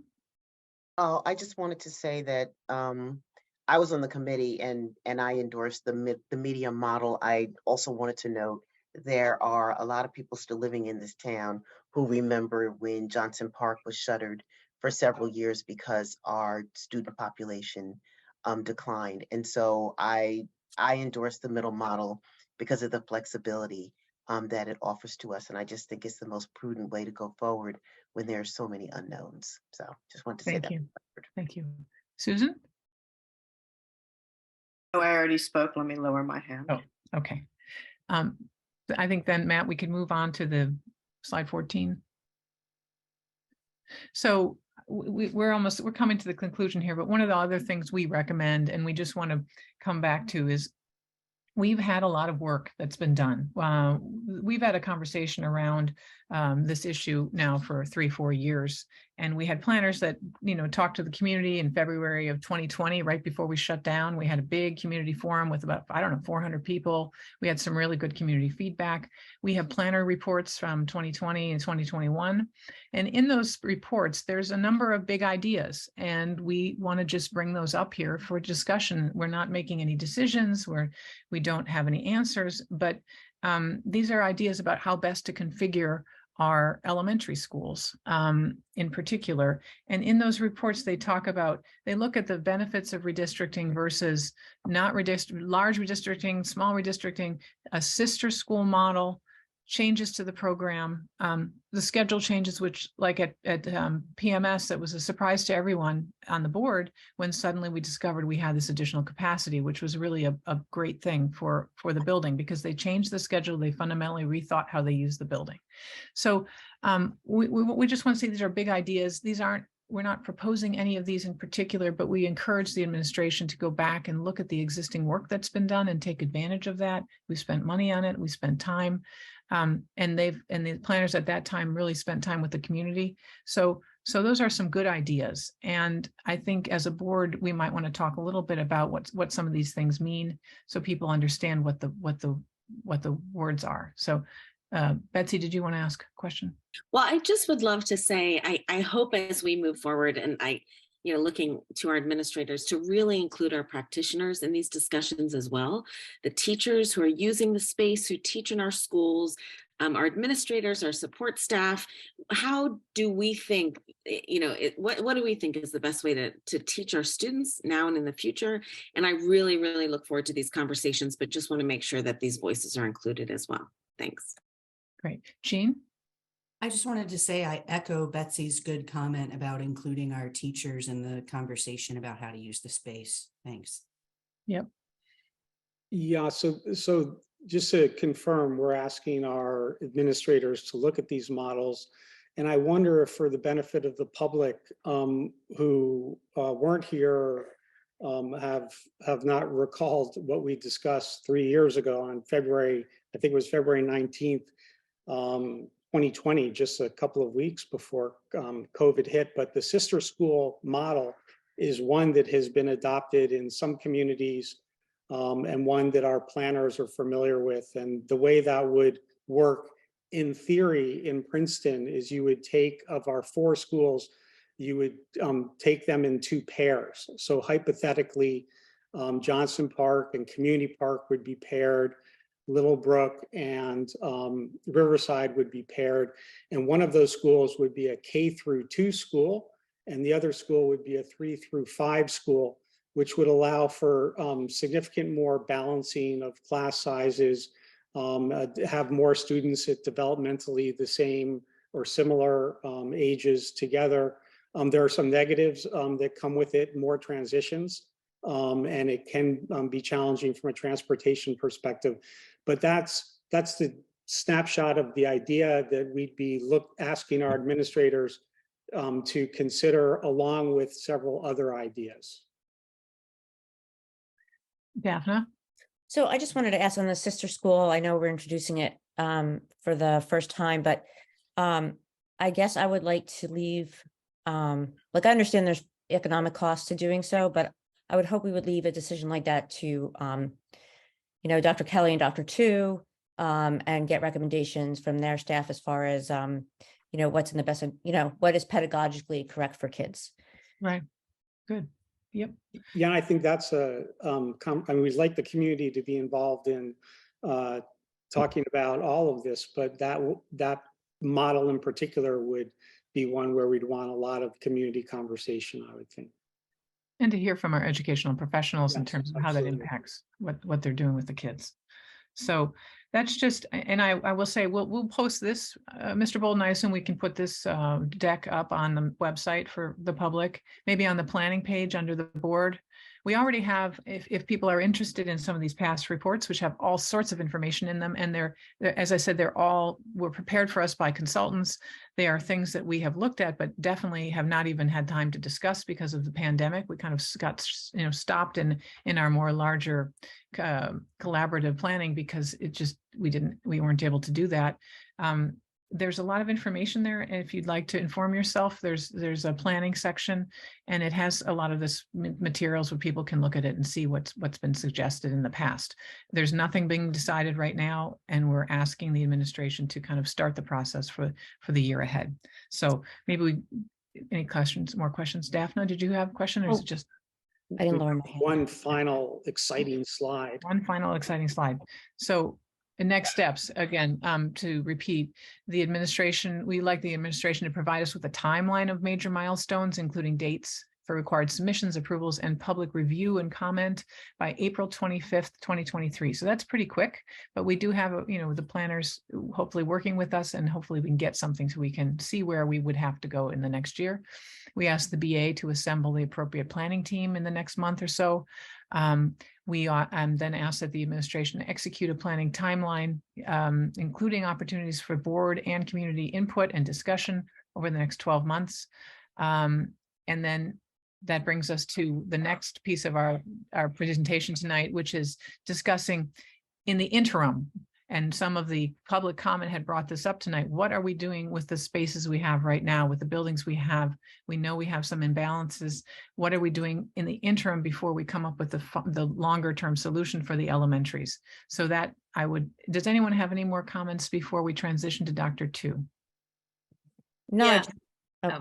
Yeah, sorry, I Debbie? just wanted to thank you, both you and Brian, for leading a very streamlined discussion, given that we've been here a while. So thank you. And it was very clear. So thank you both for leading that. Thanks. Debbie? Yeah, so do we have any thoughts about Valley Road?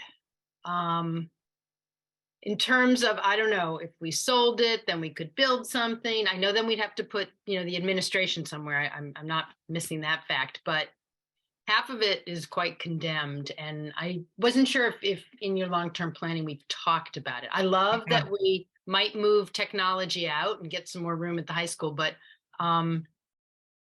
just kind of curious. I would defer to my operations chairs on the Valley Road maintenance challenge, right? We have a building that's half condemned, and you want to speak to that? I mean, we have it on our list as something that needs to be addressed. No, I mean, it is half condemned. I guess I'm just asking, and we haven't talked a lot about this in operations at all, where we're going with it. Oh, well, in long-term planning, we've talked about the fact that the building itself needs to be dealt with at some point because it could become a hazard. It could become dangerous. We need to make sure then that's going to cost a significant amount of money. And then the question is, can we be thinking about potential transactions that would better utilize that space and potentially even bring a revenue stream to the district, which could be very helpful. We have had general discussions about that, but I don't think there's anything specific right now. Yeah, I would just note that we know we need, high quality space for our administration. We know we need some storage. We know we need a place for our buses within the municipality. They can't be stored outside of the parked outside of the municipality. And we also know that Witherspoon Street is changing an awful lot.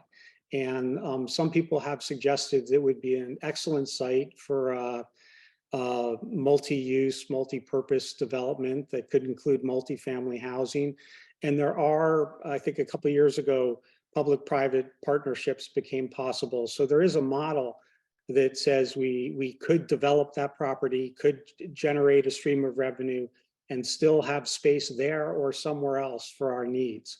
And I think that's something that this committee can take up and that operations can also dig into. It's a great question, Debbie. Yeah, I just think when we're talking like this, we should talk about it. So one other thing, so I get, we're Well- gonna do, oh, sorry. Well, before you leave that, I would also say, Brian, I think we can tell the board, we're definitely in conversation with the municipality as they look at the Witherspoon corridor. They have consultants. They're reaching out to us. So we're in the loop with them. So if there's ideas that come from that direction, we can kind of consider that and bring it to the board. There's nothing pending, but we're definitely open. Okay, the other, actually two things. So, sorry. So one thing, Dr. Kelly had sent us some photos of one of the courtyards in the high school, and I just really want to share with everybody, our courtyards, at one point we thought we could do this great stuff, but we didn't. And they kind of just were collecting things, and the courtyard is really beautiful, and it's a place for kids to grow plants and to sit. And it's just another space. This is at the high school for kids to kind of hang out. And I'm really happy that spaces are being kind of utilized or reutilized or relooked at, whatever you want to kind of call it, which is exciting.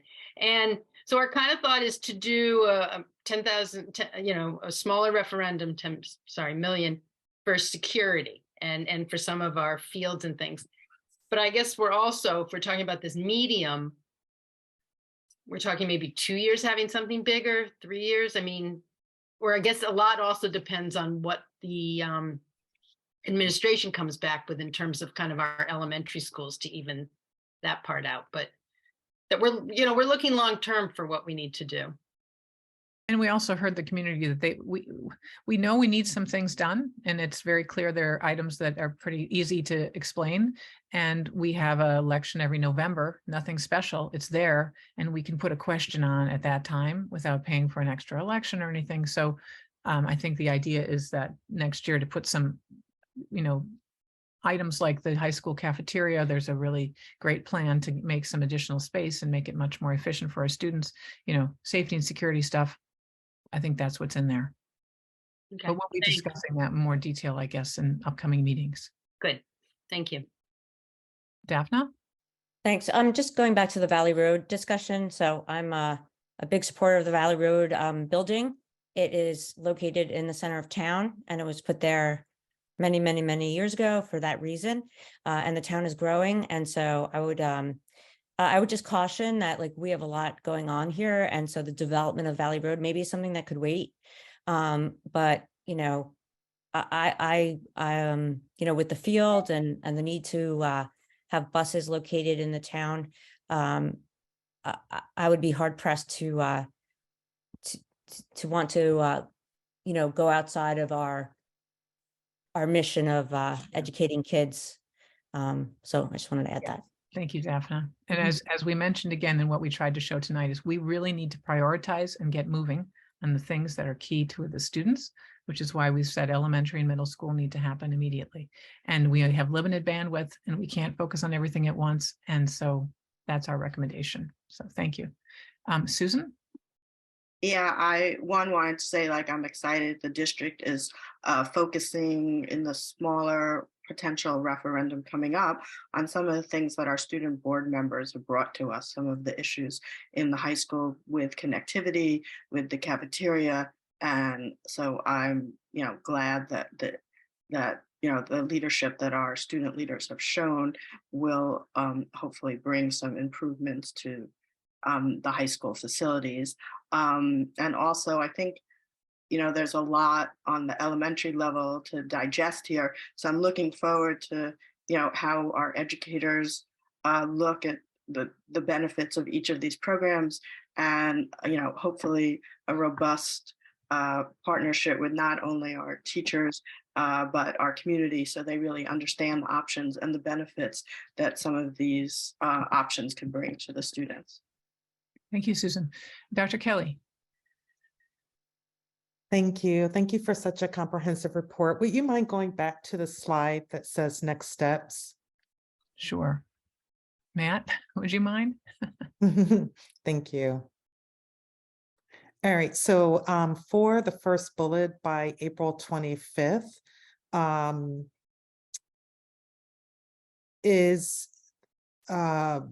I guess I'm just asking for clarity, not at this meeting, but at a later date, what the satisfaction requirements would be for that step. Okay. Thank you.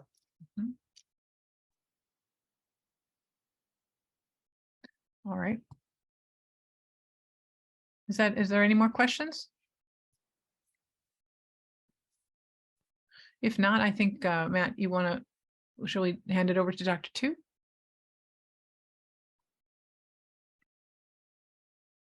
Yes. Good evening, everyone. I'm going to introduce myself first, and then I'll share my screen.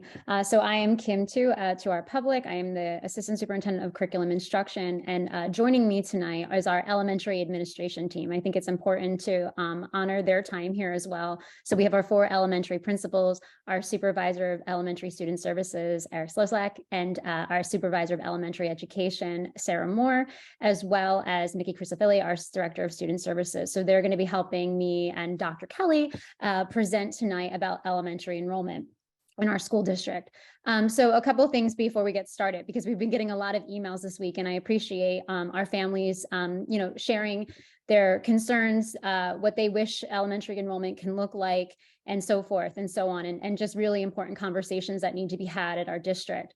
I think the first thing I want to share is there's been questions about transparency. So when we talk tonight, I think the board is trying to be transparent here because they want to have this in public, this conversation. So this is the first time as a whole board we are talking about elementary enrollment and both short-term and long-term solutions. So what you see here is an open conversation. We have not been meeting behind the scenes really about these recommendations that we're talking here with you tonight. So it's important that we wanted to engage the public's voices, in this conversation. The second thing that I really want to get across is that one of the things I love about Princeton are our 4 elementary schools. They are phenomenal. They all offer wonderful programming, wonderful staff, and really great climate and culture. And I don't want this presentation to pit school against school or neighbor against neighbor.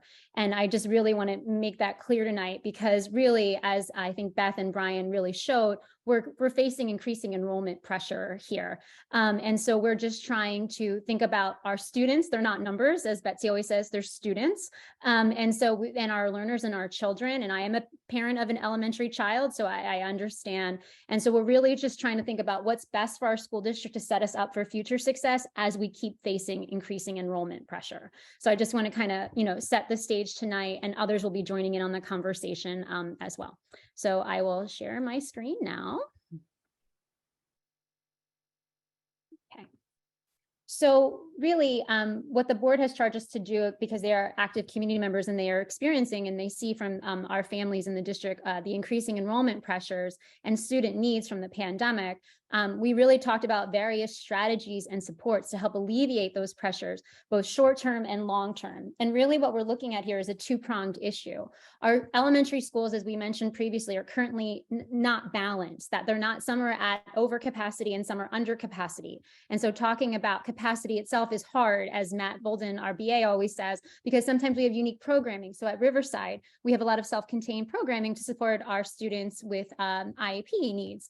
But so even though there's a classroom being used, it might not be at capacity, right? Because they're smaller class sizes. So we're really looking at just different moving pieces. And I keep liking it to a Rubik's Cube. When you kind of shift one row, it impacts other rows and so forth and so on.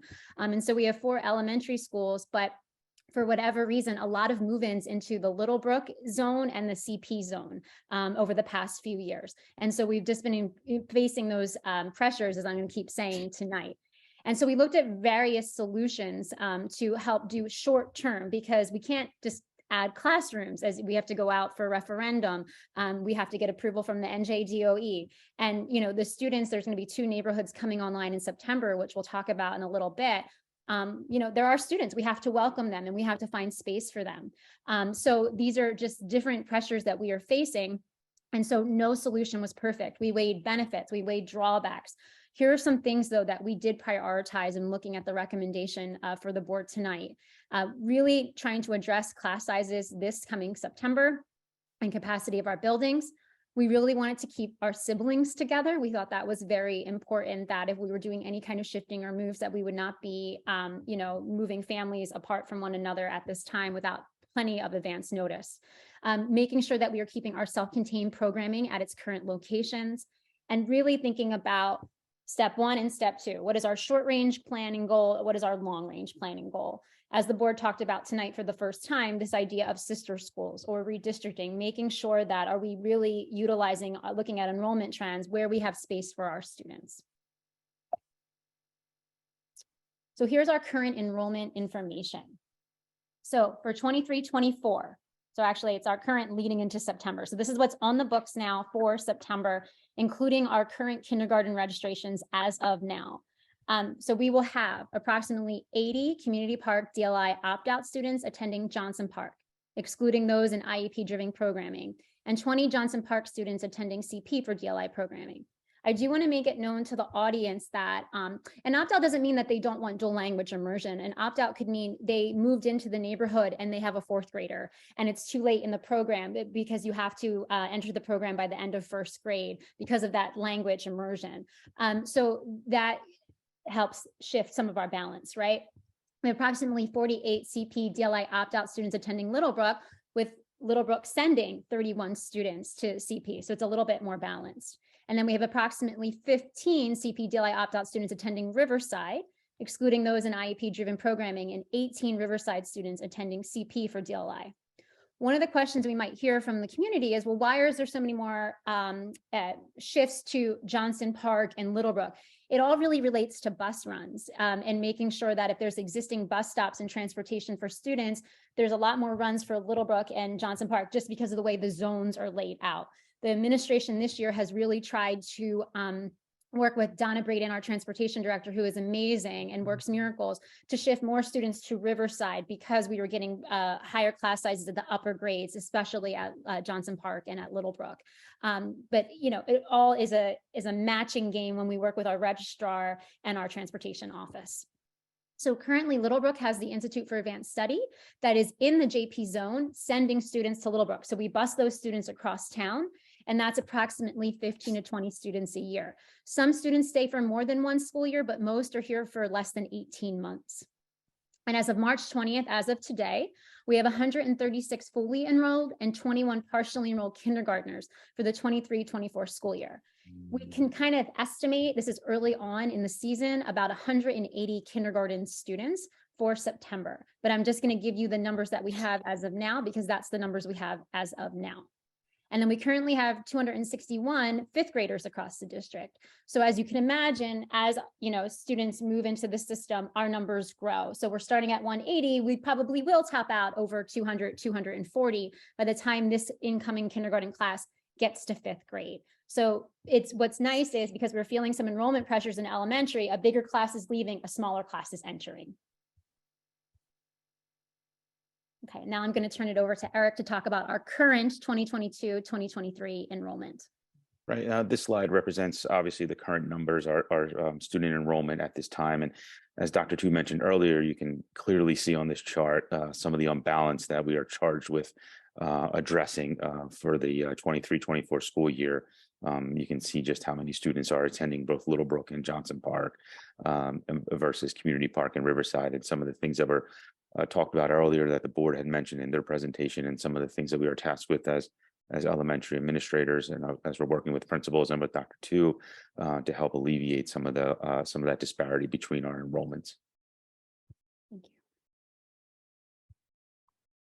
These are our kindergarten numbers across the district for the 2023-2024 school year. So Community Park has 46 DLI students currently signed up and 17 traditional students, which would give it a total of 63 students for kindergarten. Johnson Park has 31 students, Littlebrook has 27, and Riverside has 14, giving us a total of 135 kindergarten students entering for fall. And again, these numbers are as of March 20th, 2023. I'll hand it over to Dr. Kelly. Thank you, Ms. Moore. So our recommendations for the upcoming school year, again, thinking about what Dr. Tu stated earlier, that we are attempting to balance out our number of students in our 4 elementary schools. We do see this as a 2-prong approach. So the recommendations that I'm about to present to you is a short-term recommendation, again, to assist with balancing our class sizes in our elementary schools. We are recommending the following. As Little Brook receives the 48 CP opt-out DLI students and sends 31 to the DLI program at CP, we are recommending shifting the Institute of Advanced Studies students to JP, approximately 15 to 20 seats.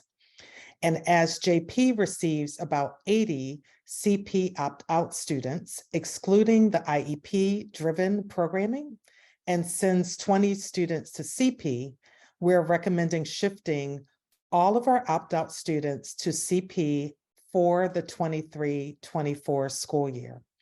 We are excluding the following: any rising 5th grade students at JP along with their siblings, as well as students who are in the self-contained programming at JP, such as the LLD program, and their siblings will also remain at JP for the 23-24 school year.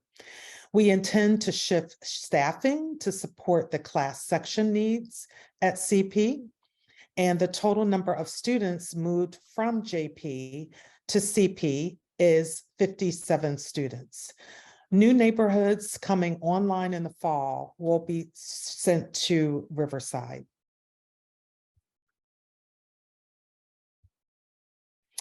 So as the students shifting back to CP in the traditional programming, we will have 2 traditional sections in kindergarten and 1 traditional section in 1st through 4th grade. And the rising 5th grade students, as I stated previously, would remain at JP. These numbers are depending upon our final enrollment in kindergarten, as well as the other grades too for the move-ins. Again, we're looking at this in a 2-prong approach, knowing that we do not want to permanently have just 1 traditional section in each grade level, but based on the capacity that CP has, this was our first step in a recommendation of balancing out our school populations. So then if this was the move to be made, these would be our elementary numbers at our 4 buildings for September. And I do want to note a couple of things. Folks might say, well, why are the opt-out students remaining at Little Brook and at Riverside? So Riverside is net neutral. They kind of send as many as we receive at CP and send back to them. So it's fine that the numbers are balanced there. With Little Brook sending 31 students to CP for DLI, and then we move the advanced study students to JP, they will be net neutral as well. So I just wanted to clarify that. The other piece I wanted to talk about was the community park. We will be adding a pre-K DLI section next year because we believe it'd be a great pipeline. And we've done a lot of work of advertising that program to feed into our DLI track. I also want to clarify, because I know there are concerns about bringing a traditional track back to CP. That does not mean that we are getting rid of the DLI program. We value it. As Dr. Kelly has shared recently, every top tier district has a DLI program, and I think it's valuable to Princeton for many reasons. And someone mentioned last week, creating our global citizens. If we were to go to an idea like a sister school model, the DLI program would be in 2 buildings and a few sections across a multi-grade section, which our neighbor school in West Windsor, Plainsboro does. So it has more room to grow actually in a model like that. So you can see, as when Eric was sharing our current enrollment earlier, 2 schools were over 400 and 2 schools were under 300. If we look at this model here, barring obviously move-ins and increasing kinder enrollment for the next 6 months, you see that we're really starting at a much more even playing field across 3 of the buildings for space and for staffing. There are no more classrooms left at Little Brook and at Johnson Park right now. So even if we shifted staffing there, there's not a classroom to be had for them to teach in to help balance out what class size is. That should also be noted. The other piece I want to note is that, yes, Riverside looks smaller, but for 2 reasons. One, as I said, there's many self-contained programming classes there. So even though a classroom is used, it's a smaller class setting for those driven with, IEP programming. And the also recommendation is with new neighborhoods moving and coming online, which include Thanet Circle and Community Village, which I believe the demographers estimated at about 59 K-5 students. Those students would go to Riverside. So we don't anticipate all 50 arriving in September, but we have to plan accordingly. And so, you know, by the end of next year, the year after, they would be at over 300 as well. Hence the need to talk about other long-term planning solutions. Considerations that we're making for shifting students to different schools.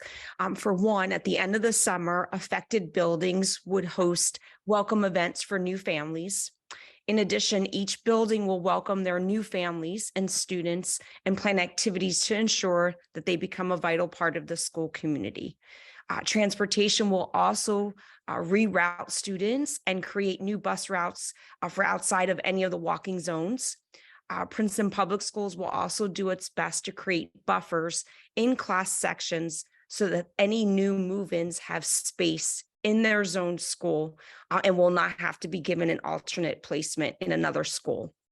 The district also aims for Community Park to eventually add another additional traditional class per grade level so that it's not just the one section.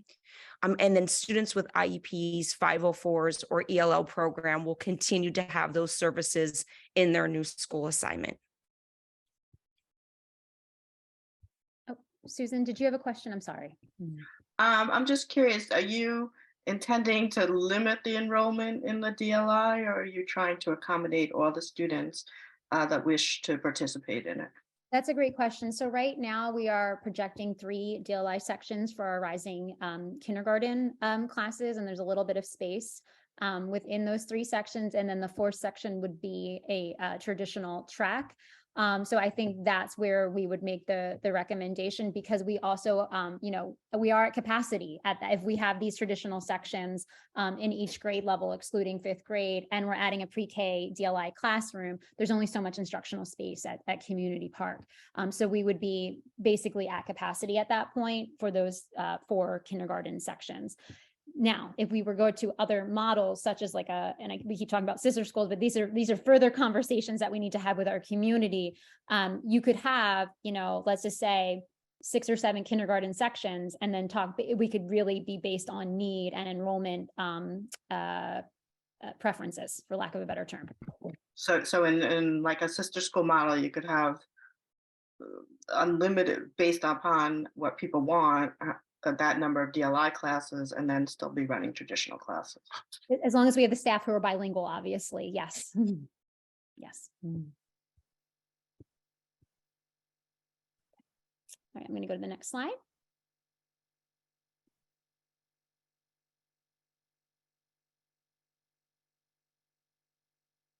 Janine, are you there? Oh, there she is. Okay.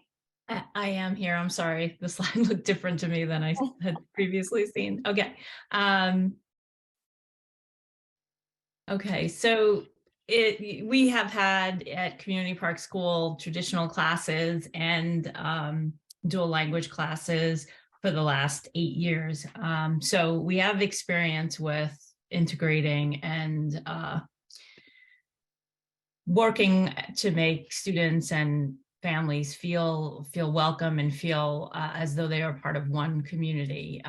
We would, as we already do, look at buddy classes for both traditional sections and with DLI sections to foster more connections.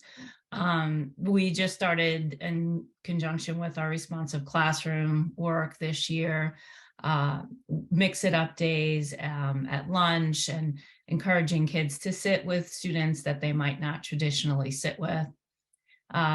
We would look to add more assemblies, and we already do a monthly school-wide morning meeting, our final Friday, to build community amongst our kids and our staff, because it's not only about our students, it's about the adults in the building who teach every day.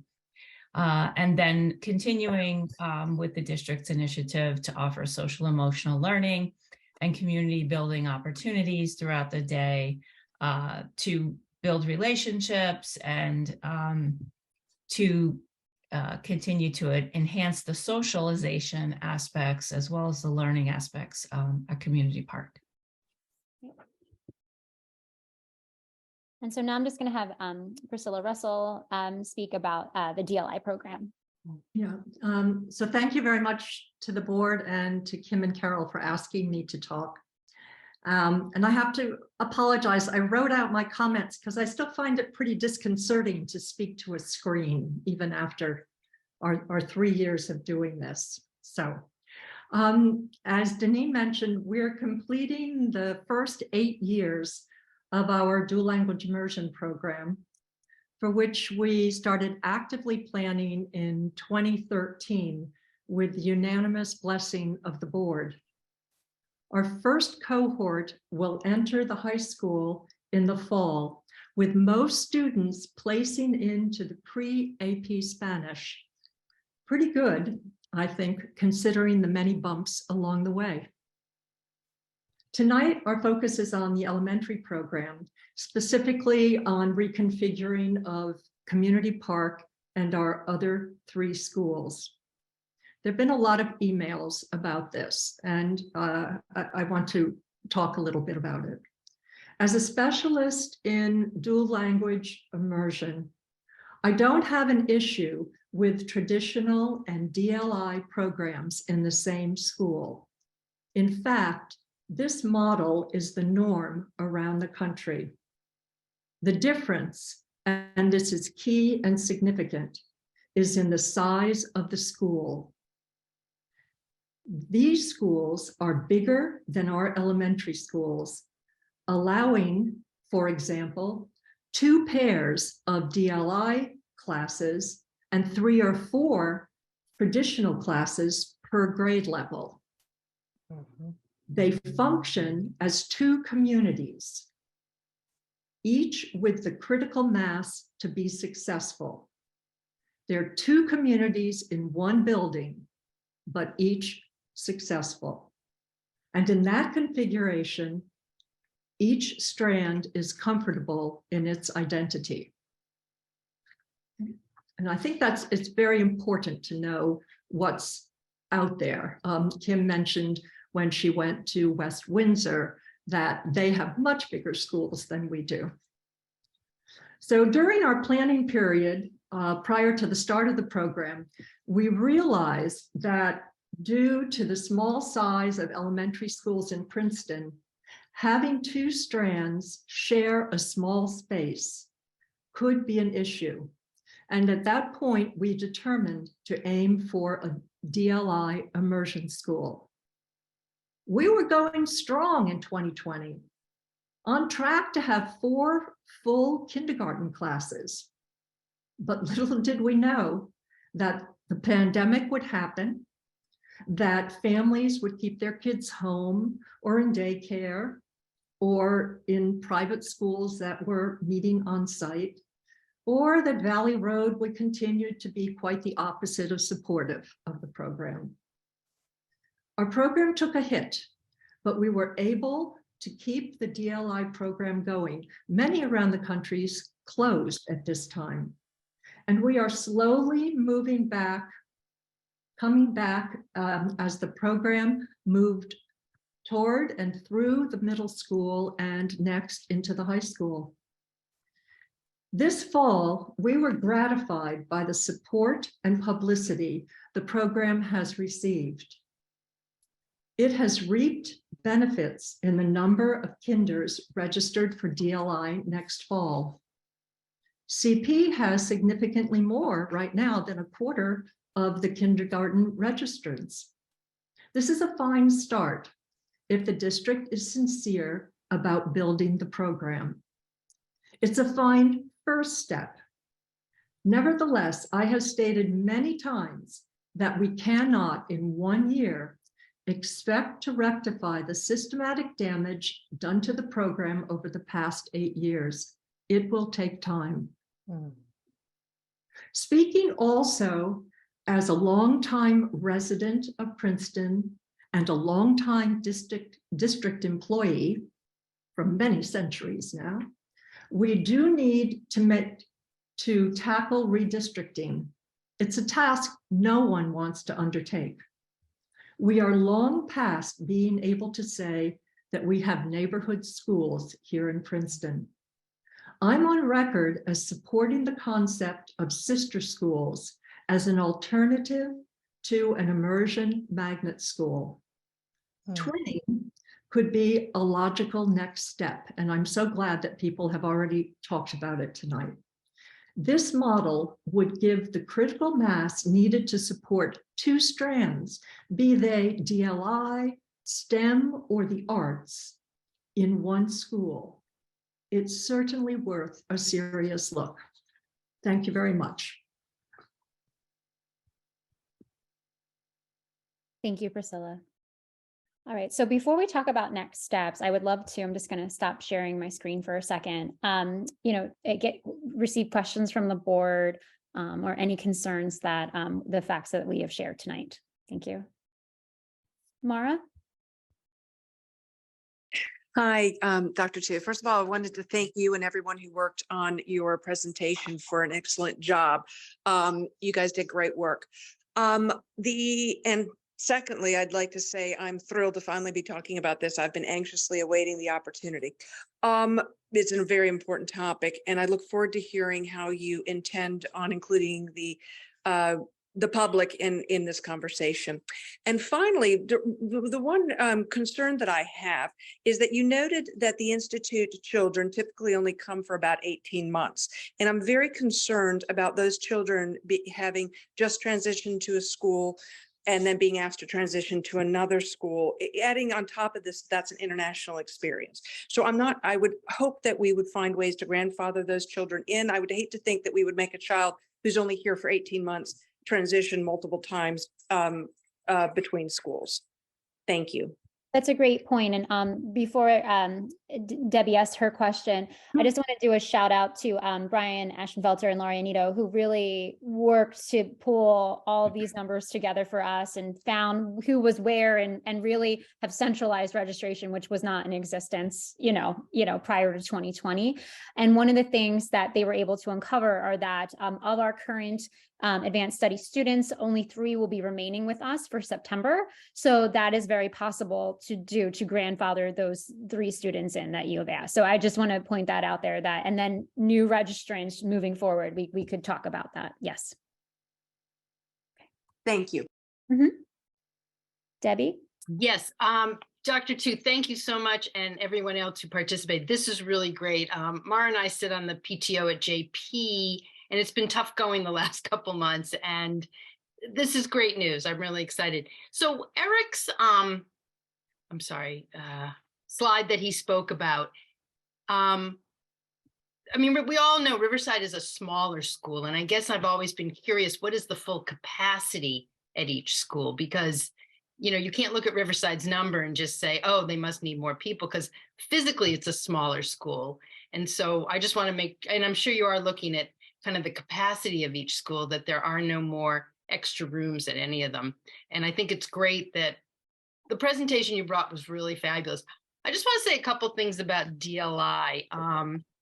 We all know that DLI costs a little more than our regular. And with our budget the way it is, we have to make sure that, what we're doing is that we are doing a fabulous education for every child in our community. And some of the stuff that people have said about DLI was really kind of tough to read. And I just want to comment that we as a board have worked hard to support DLI, but we also need the other side to come and support it with us. And this is a great way to work on this. Honestly, the other way would be that we just get rid of it, but we need together to do this. And if we need to use the other classrooms in CP for, English only, that's what we have to do. And then we all have to work together. But, I feel I feel DLI came in and it didn't meet the need that I was first told. So, I just want to share that there's been a lot with that. So I don't feel you can just push everything back on the board and say, you guys didn't support this and you guys didn't work with us on this, because there was a lot more going on. But I did really like this presentation. I'm very excited have more. And the only other thing I had, I'm sorry, is when people come into registration and they've met with a realtor and a realtor says, oh, your school, you live here, so you'll be able to go there. We are telling them where they can go, right? Okay. And I hope all the realtors that are listening is we need to own that as a school district so that we have more parity at every school and that it's more equal. So, and I know Matt says it to them too, but wanted to share that. Thank you. Yes, we have a residency manual that we follow to the T to make sure that we're placing families where their location is. Yes. Mhm. Thank you. Mhm. Jean, I'm sorry, go ahead. Hi, thank you. Thanks so much for the excellent presentation and all the good thought. I really appreciate it. I was really happy to hear about the pre-K DLI being added at CP. I think that's really wonderful. I did want to ask two things. We've heard from DLI parents about their wish to partner with us to help promote the program. And, we obviously all appreciate the benefits of a dual language immersion and, how expansive it is. It creates open-mindedness, and just being bilingual in and of itself is a wonderful learning thing. Sorry for the lack of poverty of speech here, but I appreciated hearing from all of our DLI parents. And I just wanted to see if we could secure a commitment that even though we have this temporary measure where we're adding an English language immersion, an English language track to the immersion track, if we could work with our parents to make sure we help support their efforts to drum up support for the program, especially now that it's a more mature program and parents are we've heard from parents who've experienced it from the very beginning of the program to now as it's matured. And there are some differences, and we seem to have gotten it down, as one parent has said. So I would like us to partner with them to see if we can continue to grow the program. And then I was really happy to hear Priscilla talk about, a vision for a DLI track, a STEM track, and the arts. If we sort of move in this direction of sister schools and twinning, as she said, I'd love to hear more from us about this. I think it is so exciting. I think it's the wave of the future. And I was just excited to hear these comments. So thank you, everybody, for all your time on this. Thank you. Michelle? Thanks a lot. That was a great presentation. I appreciate hearing that. I've got two questions. One is, last week, we heard from a lot of parents about their concerns that the program would deteriorate if we introduced an English track, that they thought that there was a quality or uniqueness to having a strictly DLI program or a strictly DLI school. Clearly, we can't accommodate that. But I'd be interested in hearing from Priscilla about how she thinks that might alter the experience, Priscilla or Deneen, and how it worked before and how you intend to integrate the new English track next year. Well, I think Deneen spoke about our efforts to integrate the English track. And one thing we didn't mention is that students will have Spanish instruction. Well, right now, the traditional classes at CP have it 5 days a week. So I think we'll be starting in kindergarten and everybody will have a significant Spanish instruction. I don't think it will dilute the program, which is why I said that I do believe that traditional and DLI strands can be together, but there is this issue of significant size, critical mass, so that nobody is feeling inferior or left out. We worked so hard the first time through when we had these mostly 2 tracks of traditional and 2 of DLI as we were going through. We worked so hard to arrange activities for kids to do together and to create a cohesive school, it's really challenging. So that's why I'm thinking that here in Princeton, if we don't have enough for an immersion school, this twinning idea really could be good. So does that answer what you've asked? It does. And I have another question that goes to something that you said, Priscilla, and that was about neighborhood schools. And so I'm assuming that the opt-out students who went to Johnson Park are mostly from the John Witherspoon neighborhood. Am I correct? I don't think so, no.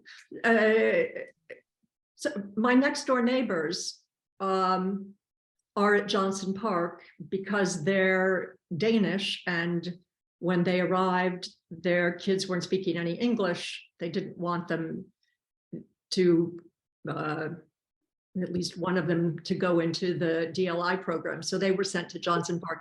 I think it's a mixture. Kim has looked at these numbers. About 22, if we move forward with this plan, of the 57 students, 22 would become walkers. So I'm assuming then they're in that area, and 35 would still be bused. So they're from all over the greater CP zone, because CP, as you guys know, the CP zone is large. Right. Yeah, and when I made the comment about neighborhood schools, so for instance, Littlebrook has kids from the Institute all across town. Other schools have different neighborhoods that are brought into them. When we, I think the seminary kids get bused off into different schools. So it's just that over the years, as we've tried to balance demographics, we've sort of come up with this very curious map. And again, a lot of busing that perhaps we can avoid, but we still need to be safe with our children. So. Well, and I agree. And one of the things I want to reiterate, because I've said this before at this board meeting, is that the children who live in affordable housing and in public housing never get to go to a neighborhood school. That's right. And so as we consider this really big question, I'm hoping that this sister school concept can kind of level the playing field a little bit, so that some of the parents who live in public housing and who have transportation challenges can actually have a school in their neighborhood that their child attends, so that they can play a greater role in their child's education. So I just want to make sure that point was not forgotten. But thanks for the responses, appreciate it. Can I just add something? So the concept of a neighborhood school, I think, is wonderful, and I think it extends beyond just the physicality of the neighborhood and where you live. To me, neighborhood and the words we use, there's a connotation around things we say, and when we talk about neighborhood, I feel like it talks about having a sense of belonging, being able to be part of the community. So as the person who has been at CP from the planning and implementation and the sustaining of this program, I can say that we want, as a school, to have our neighborhood children in those seats. Sure. One of the initial goals of the program was to address the L's, and to have students for whom Spanish was their first and native language, that they wouldn't sacrifice that language or their culture, but instead be able to develop their language while also learning English, which is the goal of a traditional ESL program, something that 20 plus years ago was really the only option schools had in the state of New Jersey and in other parts of the country for children who didn't speak English. So that goal was there and remains there. However, when the kids are not in those seats at Community Park to be part of the program for other reasons that are out of my control, we can't serve them. And that's always been a huge disappointment. So I'm, very optimistic that with the support of Dr. Tu and Dr. Kelly and others, that we can place those kids and provide the appropriate outreach and support for the families who make those choices for their children at CP. And the parents of our kids who come to our school, as you have all shared, wrote, well-written and, passionate letters about how they want to partner and, reach out to bring those students to our school. So that was a goal, but one of the other goals was to create bilingual, biliterate, and socio-culturally adjusted adults.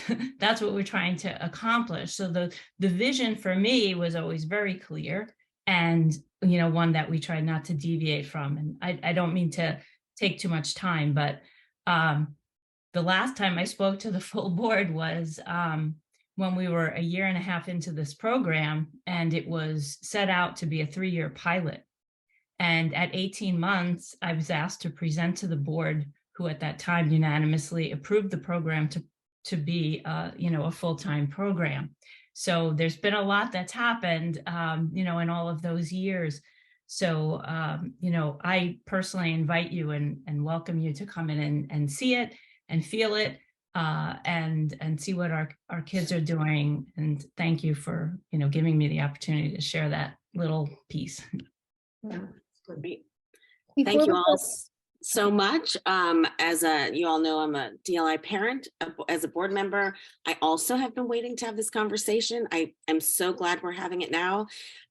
This is the magic that happens in a school district when educators come together to work on something that, they need to advocate for and reimagine and improve and see it in a new way. And I see that that's what we're doing here. And it's really, really exciting. Thank you for having this presentation, for bringing the community into this. Thank you for remembering that they are students, not numbers. And yes, Dr. Tu, I've said that many, many times. Two questions as we move forward, not for tonight to answer, but one thing we've heard from a number of parents who have offered their help is there any way to extend when we can include students in the program? That right now it's only until the middle of the year in first grade. Is there any way older students who may not speak Spanish at home? This is just a question I'm putting out there that we've heard. The other question, and this is for Dr. Tu and Dr. Kelly, is how will the metrics be presented to the board, and in what cadence, to sort of understand who's in the program, what the achievement of the students in the program and not in the program are. And so those are all things we can discuss at a future date. But I'm thrilled to have the conversation, and I really appreciate all of you, all 4 principals on this call, all 4 elementary principals, and everyone else who works with elementary students are here. And that's really a testament to all of your work. So thanks so much. I can't thank the team enough for being here tonight and for having these conversations. And obviously, as we said at the beginning, no solution is perfect. We really, really racked our heads and minds and different scenarios around this. And that's why we want to give you an opportunity to share concerns, ask questions. And I just want to clarify something for the public as well, because I think if you hear sister schools, like, well, does that mean I'm not going to my assigned school anymore? No, you would go for part of the experience. So let's just say I'm a JP parent. I would go to JP for pre-K to 2 and then go to CP for 3-5, and those would merge, kind of thing. That's what a sister school model would look like. So you would still have your, in quotes, neighborhood school for part of the experience. But what that does as a district, it allows us to have 7 or 8 sections in a grade level. So it just really helps us manage enrollment growth if we were to go to that model. And then within that model at CP and JP have that DLI track, so that parents still and families in Riverside or Littlebrook could still opt in, and they would not be excluded from that DLI programming as well. And we would encourage them to be a part of that DLI programming. So I just wanted to clarify that before we did more questions, because I didn't want people to think that they would be all shuffled up with redistricting from their neighborhood school. Daphna? Oh, thanks, Kim. So thank you, Kim, Sarah, the elementary principals, Mickey, for hanging on with us tonight. And and for turning your cameras on, because maybe this was one meeting you didn't want to have your cameras on, but I want to say, Deneen, you're always welcome to come to the board. And when you were here, well, I don't know, a long time ago, I think Betsy and I were here, we improved the program. So I've supported the program from the beginning. I guess my concern is I was provided with the special ed numbers. And so I think there's 8 children, and I'm not including speech, who have IEPs at CP, and I'm not including the 5th grade. So out of the 250-ish kids, there's 8, right? So we talk about, you know, it's not just, you know, there's a lot of reasons why you would want to have special ed kids. And as you know, I'm the parent of one in the elementary setting. And so I'm just wondering, I heard about the outreach, and maybe Deneen can speak, I'm sorry, not Deneen, sorry, Deneen. Priscilla can speak to this. And I don't know how other districts manage it, but is there a more robust representation of special ed kids in the DLI program, or is that just something that hasn't been achieved here? And if that's the case, can you shed some light on that, please? Is there more robust in other districts, are you asking? Do other districts, yeah, like West Windsor, do they have a more robust representation of the special ed community in the DLI program? I don't know. Don't know. I think the only program I would have more numbers is in Palo Alto, where my grandson was. And yes, in his DLI class, there were 2 or 3 special ed kids who were in the program for quite a while. Yeah. But here we have, Deneen, are you trying to say something? I was trying to say something. Go ahead, Deneen. Yeah, go ahead. No, you go first, Kim. I think there's a lot. One of the things we talked about, and the Tri-States Consultancy report also mentioned, is outreach and clarifying misconceptions. Because I think one of the things that we combat is if a child is having some learning difficulties, then, you know, parents don't want them to struggle, right? And they would, you know, move them out of the program, but they actually could be very successful in the program. So I think it's working with our counselors, our case managers, like our CST team, our educators, and working with families and saying that your child can be very successful in learning 2 languages in the program, but you can imagine, you know, some parents being wary of that. So how do we provide education resources, ideas around that? Because we do want, our DLI population to be reflective of our greater Princeton population, right? We want the same amount of L's, different ethnicity, gender, IEP programming, 504. It should look like our greater Princeton programming, right? So that is one of the goals when we talk about growing the program is that as well. Okay, because you know, I that was something I'd asked for years, and thanks to your arrival, Dr. Tu, I finally, you know, was given that information, and it just doesn't, you know, I haven't seen, you know, like, and I'll speak from my own experience, you know, my son was discouraged from participating in higher level courses because there was, even in middle school, because there was a concern that, you know, he would slow the class down. And so that is, you know, a misconception that's part of the culture here. And so I hope that as we look to, you know, expand this program, and I do support the dual tracks, and I do hope that we can add on to CP and ensure that there's at least 2 classrooms. I hope that's part of the conversation as well. I just want to add something. So proportionately, when you look at the numbers of, you know, how many kids we have, of course, we're going to have less students with IEPs just by sheer numbers. But there's plenty of research, and I can share with you some of that research and a book written by Tara Fortune about supporting the struggling learner in a dual language immersion program. Dual language for 99% of kids is the right program. However, you have to have a program that has the fortification of bilingual special education teachers, bilingual support teachers and interventionists, bilingual speech teachers, if you want to maintain that robust DLI experience and that language. So, you know, that's something that we've, you know, been growing over time. When we started, we didn't have any staff. You know, you mentioned, or someone mentioned, child study team, and school psychologists and learning consultants, who can be in those classrooms and can also provide supports to kids who are learning the language. So there are a lot of things to consider, and but your point is very, very well taken, and we can certainly talk more about it. Yep, I appreciate that, and Sure. please come back next year, and Yeah. it should definitely be an annual thing, where you and Priscilla and I guess Sarah will come to the board and let us know what the goals were for the year, what happened, what you need. We don't want you to feel that Valley Road or the board doesn't support you. So we need to move past that. We can't go back and change things, but let's have a plan, to communicate more going forward. Absolutely. And likewise, come and Come and hear visit. our parent Yeah. information session. Well, you have to invite me. I can't just, the board can't just walk in schools. It makes everyone nervous. We all know that. So invite So us. we can do like perhaps a superintendent walk along to CP. So Susan and Beth, do you have any specific questions on what was presented tonight? Because we do have one more slide. Oh, I just wanted to, talk about community engagement, both with the JP community as we, this moves along, and with the CP community who was concerned, from the past experience, like, as the next few weeks and months, early months go on, Dr. Kelly, Dr. Tu, how that communication and that really sitting and talking with people so they can feel more comfortable, and both with Angela and and with Deneen, to make sure that our parents and our students handle these transitions well. I think that's the perfect segue to the next slide. So hold that thought, Beth.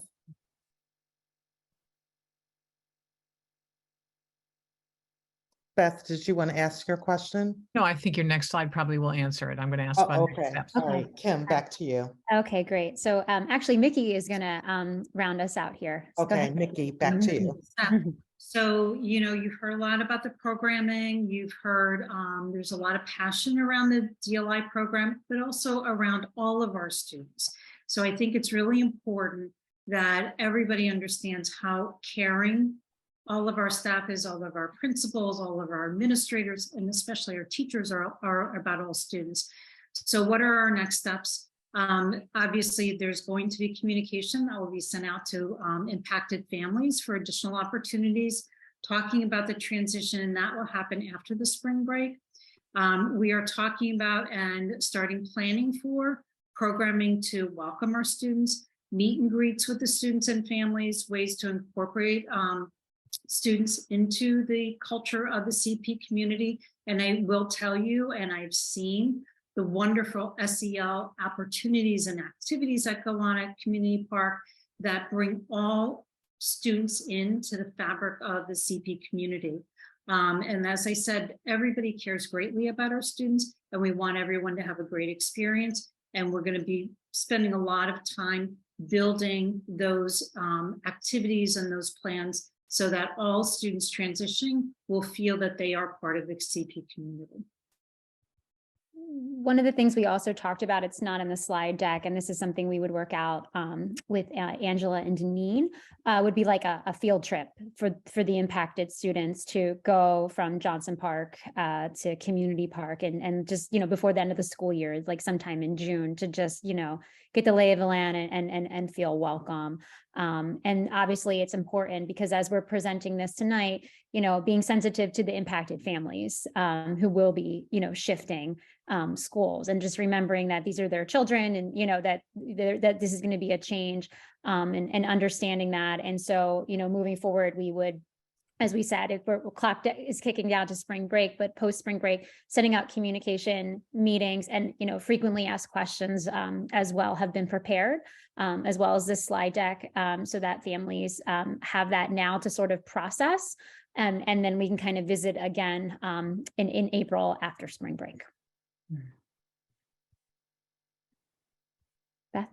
Yeah, I just want to thank you guys. This is an amazing, informative, detailed proposal to us. And I just want to remind, I guess, in Daphne, I don't want to take on your role, but obviously we don't we're not approving this. This is not something that the board approves because we don't deal with questions of actual administration, but I do appreciate you brought us the recommendation, and I would just say that I am supportive of this, and I appreciate hearing the next steps, and I appreciate that you're sensitive to the many communications we've had from some of the parents. They've really given us I found it a really encouraging and exciting to hear from them and how much they're actually loving the program. So that was really a good thing that they're writing to us. But obviously there's a lot of communication to be done with them. So thank you for all of it. And it's just great to see the principals. I just welcome and thank you for spending your evening with us. And I look forward to what this group is going to do on the longer term solution now that we've started working. I think there's all sorts of good work to be done. So I can't wait to hear what you're going to recommend to us. Thank you. Thank you. Thank you. Are we ready for public comment to begin again? Can we take a 1 minute break? Yeah. 1 minute. You can have 2 minutes. And we'll say goodnight to our administrators. Well, I don't know. There might be Building some principals. questions that Thank come you, up. guys. Oh, There might be some questions that come up. I guess, Kim, you could, Dr. We're Chu, doing a Q&A for the public comment. not a Q&A, but if there's something that, we okay. can address, it's fine. I'm sure you and Dr. Chu can handle it. Yep. Yep. Good night, everyone. Good night.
All right, members of the public, I would like to start when everyone returns with questions dealing with the agenda item tonight, which is the long-term planning and the presentation that was led by Brian and Beth.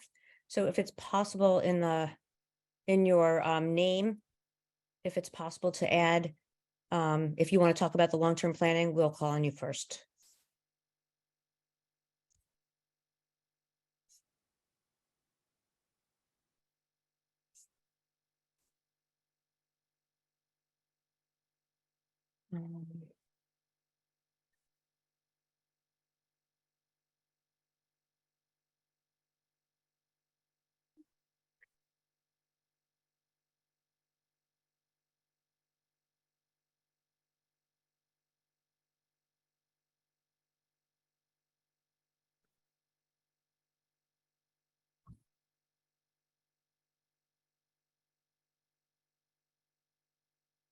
Chris Santarpio. Okay, and just a reminder, please just state your name and the street you live on and the town. Thank you.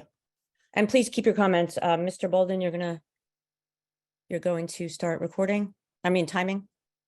2 minutes. Yes, All right, Elizabeth. thank you. All right, Mr. Santarpio, sorry. No worries. Thank you. Just to let you know, are these questions or comments? In terms Well, of comments. Okay. All right. Great. Thank you. We can always do better. This is a phrase that many of us say at work at home. I'm an optimist. We chose to move to Princeton for the DLA program. We did not make the decision in a vacuum. The strategic plan, one of its core pillars, as someone had stated, is global citizen. From the outer layer, it seems like it's forward thinking. There was a comment made, we're being transparent tonight. I think the order of events, how this all played out, there was a came to the Board of Education meeting last week, and there was a comment made saying that it was a confidential meeting a few days prior, but we had known about this meeting the week prior to that. So clearly the information that we had was accurate. And I understand the whole confidentiality part, even when it doesn't relate to personnel issues. I keep on thinking of the song In the Room Where It Happened. CP came to the Board of Education to try to find solutions in the collaborative format, but it was clear the recommendation and the decision had been made already. Days later, this created divisiveness among the elementary schools.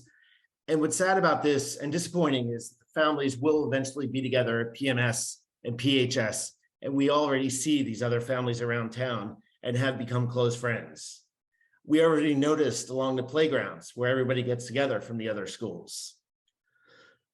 So one of our concerns is we know teachers are not in abundance post-COVID. I know the teachers are not allowed to be here or they're not allowed to have a voice. Our concern is that we may lose this talent. In the business world, the talent is a problem too. Very challenging to find talent in today's day and age. I know a lot of teachers that have left the business or left teaching and gone into the private industry. We just hired 3 previous teachers in our finance department. They were not happy with their boards of education. Now, they did not come from the Princeton education. I think as part of a greater community, we must all take ownership here. Hearing the comment, it wasn't my fault or the board's fault that the DLI program did not get the attendance that it should. I think that lacks accountability, in my opinion. I think we all have to have ownership. I think we could have marketed the program better. Hearing Priscilla was just a breath of fresh air. I think she did a great job, and I'm proud to be a part of the CP community hearing Deneen speak. In closing, I hope you hear our concerns. Something we say at home, can you hit the pause button? I know the plan. I keep on hearing priority. It's in fast mode overdrive. And I think that's impressive that a school board can act that quickly. However, I ask that you have a public forum to hear the elementary schools. It just seems like there's a little smoke and mirrors here. Thank you, Mr. Santario. Can you Yeah, wrap thank up, you. please? Thank you so much. Thank you.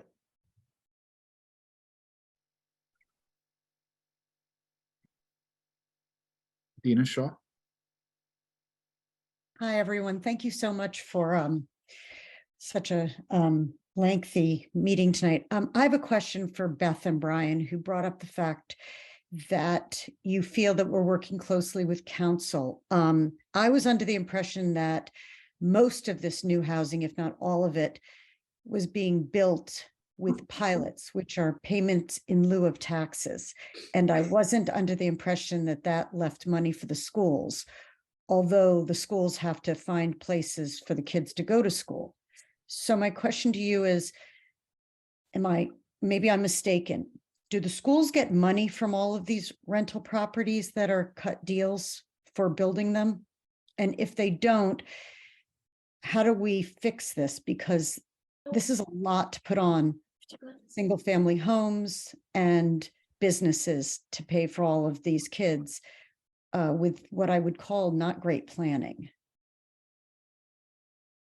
All right, thank you, Dina. We will find out and get back to you. Mr. Bolden, would you look into that and let Ms. Shaw know? Sure. Yeah, I can work with Matt on that. Thank you, Dina.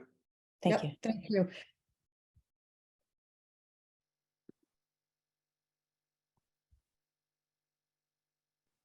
Elme Schmidt. Yes, hi, thank you very much. It's Elme Schmidt. I'm a mom of 2 JP kids, the 3rd and 5th grade, and I live on Cherry Hill Road in Princeton. This decision directly affects my family. My son, who is a rising 4th grader, will be transferred to CP under the current plan.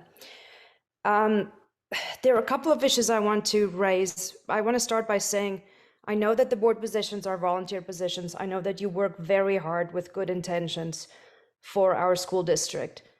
But I think that we can all agree that there is a rising sense of unease in the district about decisions being made very rapidly. And I echo my friend from CP's comments that it's time to hit the pause button on these issues. I'm a little bit upset because of how things transpired today. And I want to tell you this because I think there's a serious lack of communication in this district. What happened this morning is that I received a call from other parents, multiple calls in fact, that a meeting had taken place after the last board meeting with some parents from CP, and that there was a request for these parents to consult with the district. And in fact, there was a follow-up meeting this past Sunday where parents from CP met with members of the board and with the administration. And they were told at that meeting, they weren't consulted about whether they want this or not. They were told that this is the plan. The plan was communicated to them without consulting any of the other elementary schools and without actually consulting CP themselves. But they were privy to this plan prior to any one of the other parents in the district. And so when I first heard this story, I found it so outrageous that I thought it has to be a rumor. This can't be true. And so I started contacting people and tried to find out, is there any truth to this? Is this actually happening? And obviously it has happened. And I can tell you the sources that I spoke to were very reliable sources. So I think the first problem here is that the lack of communication is a real issue for the elementary schools. Number one. And number two is, I think that I say that for many other elementary schools, we stand in solidarity with CP parents who are saying that this is a program, we don't bifurcate it. We've worked hard, we've had 8 years of time to work towards this goal of having the dual language immersion program. If you listen to these parents, and I have, and you know what, their interest might be contrary to mine, but I've listened to them and I've heard what they've said. And I think that also talks about another issue that we're experiencing in this district. There is lip service. Schmidt, can you wrap up, please? Sure. There is lip service being paid to, we want to hear what you have to say, but it's not being heard actually. And I think before we make rash decisions about busing people over or transferring students, a fourth grader student who's been in that district or in that school for 5 years, we really need to consult with people and not have interim short-term programs that would really disrupt our whole school district. So I'd ask you to consider that. Thank you.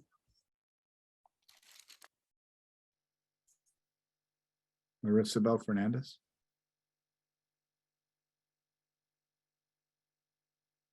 Good evening. I'm Marissa Fernandez, here on Town Circle in Princeton. Thank you everyone for being on this call for over 3 hours. This is crazy. We are long-term residents of the Littlebrook neighborhood with a daughter in the 2019 PHS graduating class. She's a senior in college. We have a 9th grader at PHS and a 1st grader at Community Park. I'm sorry. I will defer my words regarding the current situation at PHS to my daughter, Victoria, and I will use my time to speak in support of the DLI immersion program in our district. And I say our district because it not only benefits Community Park residents, it benefits, I'm sorry, our entire district. As a primarily Spanish-speaking Puerto Rican household, I can testify the benefits of our daughter receiving instruction in her native language and the impact of the celebration and acceptance of her culture in her school. In her 2 years at CP, we have seen great improvement in her communication skills, and we are proud of her empathy and cultural awareness at such a young age.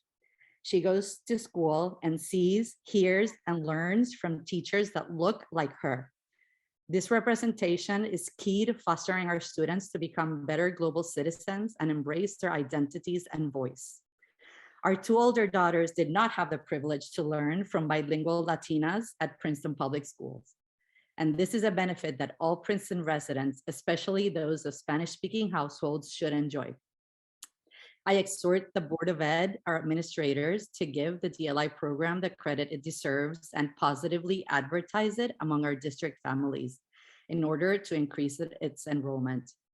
Please make use of our parent resources. We have an amazing parent leaders at Community Park, and I would like to take the chance to publicly thank them for making us aware of the facts and strengths of our school.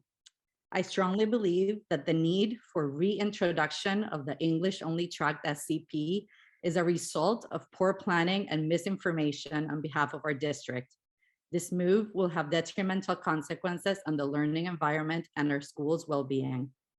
I will continue to be a fierce advocate for Community Park and for the future of the DLI program, and will try to work with our district to support and the continuance of our program. Thank you for your attention. And thank you again for being here. Thank you. Jennifer Bartholomew. Hi, good evening. When I first joined this call a few hours ago, I had a very different statement prepared, but now I'd like to amend that a little bit and comment on what was just presented. Yeah, I do appreciate that the district is including traditional classes at Community Park next year, as well as the DLI program. But based on the presentation, I am not clear on why, and I'm sorry, I'm a parent of 4 boys. 2 of them are currently at Johnson Park. And I don't think it's been made clear why the Institute for Advanced Studies students would be moved to JP instead of being moved to Community Park. And in addition, I was wondering if the board can provide a little bit more of a breakdown on, what those 57 students look like. I mean, I know that I have, again, I've been at JP for 5 years. I have seen my kids go through JP. And I think it's important to to factor in how many of these students are 3rd, 4th, and 5th graders, as opposed to K through 2nd graders. And, kind of the impact that it's going to have on students that have been at JP for the last, 3 or 4 years, and are now being asked to go to CP for, 4th grade and 5th grade, and how those, concerns can be addressed.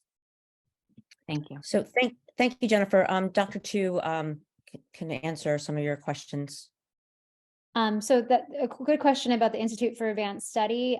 One of the issues that we're having is that move-ins to the CP area and no place to put them because they're too old to enter into the DLI program. They've passed that date. So what we thought was we would not give the Institute seats there. And so if CP, let me back up for a second. If JP is sending 20 students to the DLI program and CP is sending 60 opt-outs, that would balance out with the 57. With Littlebrook, we were trying to also help with Littlebrook's numbers. And so they send about 31 students to CP, but take 48. So that would go to net neutral. We were trying to balance out all of our schools with those numbers. And that's why we figured that. As Dr. Kelly shared, we would promote 1 traditional section per grade level. They're a little bit smaller at the 1st and 2nd grade level than the 3rd and 4th grade, but it would be a class section with a little bit of room for new move-ins so that we can have a decent class size without being an overloaded class size at those levels. And then when it comes to, the different demographics of our students, we looked at ethnicity, we looked at gender, we looked at IEP programming, we looked at ESL programming, 504, and it is very representative of our district. So it mimics our greater population. Thank you, Dr. Tu.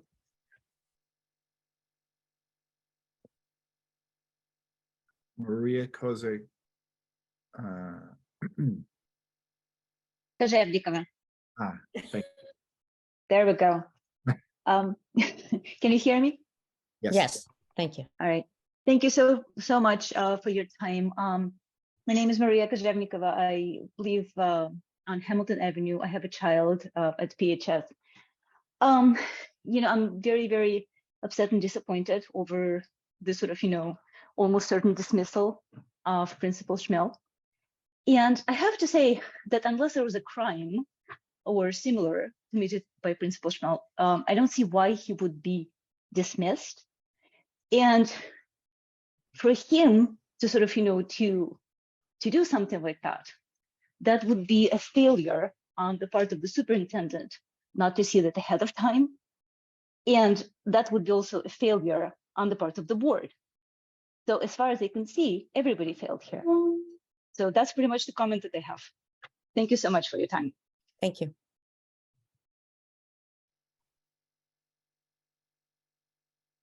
Penny Tikas. Hi, good evening. Thanks for the opportunity to speak. As BOE members, I assume you can define the word pedagogy. I coincidentally heard you refer to that word earlier in your planning meeting. The modern definition refers obviously to the method and practice of teaching, but the original definition of that word refers to the actual process of molding and nurturing the mind and spirit of the learner. That is the original definition of that word. With the high turnover of PHS principals in particular in the past few years, we all assumed as a community that the BOE was trying hard to seek the right person to function as a bridge with the PHS community, rooted in the true definition of that word, pedagogy. Through your guidance and your work, Frank Schmiel took on this role. And by all accounts, by thousands, he has done so well.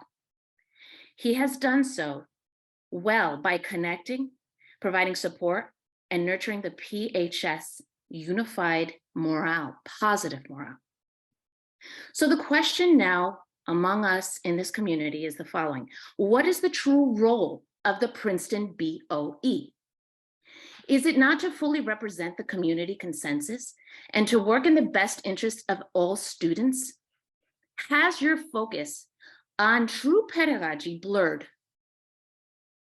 Surely this BOE is equipped to sort through this apparent administrative conflict or conflict of agenda and find a solution that keeps this bridge in place. It allows the trust and positive changes, positive morale built at PHS by Frank Schmiel to develop and continue. Use your resources, admit that this was an error, or be transparent and explain why you can no longer proceed with him. But listen to those that you represent, that you work for, because they trust you, and now the trust has been broken. Keep Frank Schmiel and correct the mistake. Thank you for your time. Thank you. Just a reminder, if you could please just say the street you live on and the town, we'd appreciate it. Your name, the street you live on, the town. Thank you.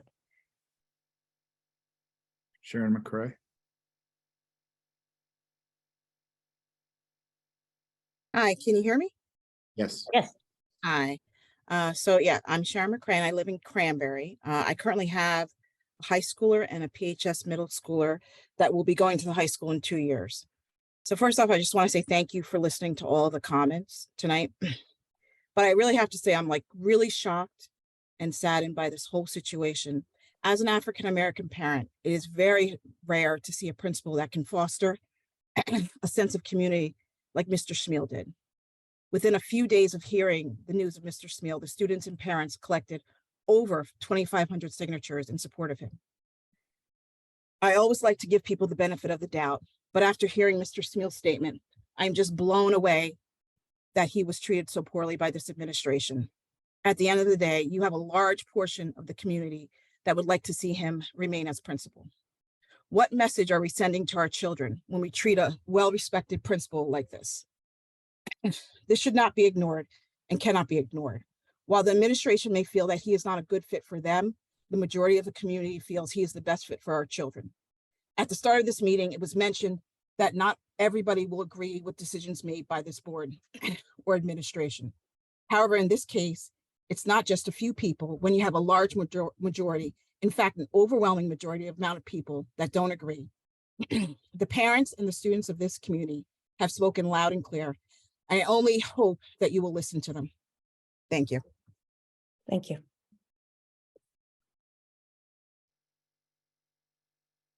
Nicole Safin. Thank you. My name is Nicole Soffin. I live on Maidenhead Road. I want to begin by saying that I consider several of you on the board to be my friends, and I respect the tremendous effort and time you devote for the good of the students in our district. But I do believe that in this situation, you are not seeing the forest for the trees. And the result is that you are not doing what is in the best interest of our students and our community. The fact pattern that has emerged is one that is very troubling and problematic. I'm asking you to take a step back and try to see the bigger picture here. Our kids have emerged and still are emerging from one of the most difficult and troubling times in our nation's history. The pandemic, quarantine, and remote learning have taken an immeasurable toll on our kids and their mental health. All of you have publicly recognized this, and the district has made mention quite often of making our kids' mental health a priority. However, it's hard to believe that this is a true priority when our superintendent appears to have devised, and our Board of Ed members endorsed, a preconceived plan to oust the beloved and highly respected principal of our high school in favor of a specific agenda. I have never known a school administrator to be so adored by so many students and parents across many different socioeconomic and ethnic backgrounds. Frank Schmiel guided our kids through and out of an unprecedented period that resulted in an alarming uptick in teen depression, anxiety, and suicide. He has done so with love, kindness, and skill for meeting students where they are and getting them engaged in education and school spirit. With all the upheaval caused by the pandemic, why on earth would you forcibly remove the pillar of stability and positivity that Frank Schmiel has been to our students? These kids have been through several years of previously unimaginable stress, and they were lucky enough to come back to a principal who understands that emotional intelligence is as important as academic success, and who models these values for them every day. How can you justify pulling the rug out from under them in favor of backing what appears to be an individual's specific agenda? Thank you. Thank you.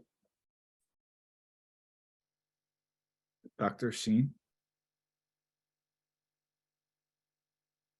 Good evening, everyone. Thank you so much for your time. I really appreciate your being here and listening to all of our comments. You might think that we are parents who are rallying here against a principal and what is this about? But the fact that we're here till 9:30, 10 in the night, and I know that some of my friends are couldn't get into the Zoom room because they were waiting because it was maxed out. So what you're listening to is parents and a community that is sad. And I hope that you can, above all the things that have been said, all the different points that have been raised, that you can hear the grief in our voice. So I'm a parent of a PHS student, and I live on Duran Avenue in Princeton. And my name is Vijayata Singh, and I moved from New York City. And when I moved from New York City, the school district of New York City, to Princeton, I had very high hopes for what this district would do. And I'm just aggrieved to see the state and the condition of the school district, not so far from another really well-performing school district that is West Windsor. And I think the biggest issue here for me as a psychologist is that I see how children have suffered during the pandemic, how much they have lost, how much they have endured, and how much they have gained under the guidance and support of Mr. Schmiel, and what you are doing to take that away from them. And I'm sure you have your reasons, which you have not completely clarified exactly what they are. So there's been complete lack of transparency and ownership on your part in terms of being able to speak to the people whom you serve. You serve. And this is something that you're forgetting. I have been on boards and I've been on school boards, and I know that you are colleagues and you're supporting your colleagues, and these are people that you work with, and these are your friends, and you want to support them, but you have a much bigger duty here. And I hope that you can see that. And I hope that you can rise above the mistakes that you're making. because you're making mistakes that you will not be able to repair, that you will not be able to undo. So please have the humility, have the graciousness to understand that despite your best intentions, that you might have made a mistake and that there are ways to undo that. And please do the right thing. Please reinstate him back. Please move beyond your personal agendas and your personal friendships and collaborations and come to see the bigger picture and the bigger perspective here that it's been. I'm a South Asian mom. I have seen nothing but inclusion and support for people of color at this school. So I support him and I hope that you can do the right thing. Thank you. Viola Swanson. Hi, my name is Kip Berman. Maybe my screen name says my wife's name. I'm not totally sure. I called in from the parking lot of the Ivy Inn where my concern for my daughter's education only slightly outweighed my desire to eat tater tots and do pub trivia.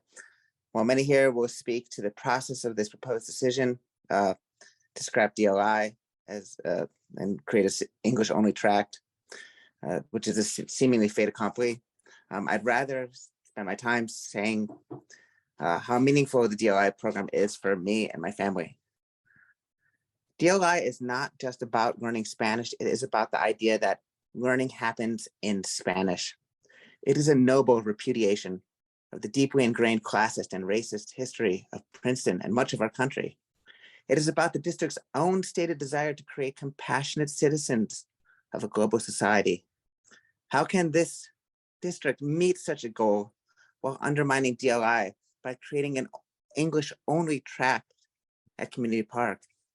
If anything, DLI should be expanded in the district. It should be celebrated as a bold example of something our district is doing right, something we all should be proud of.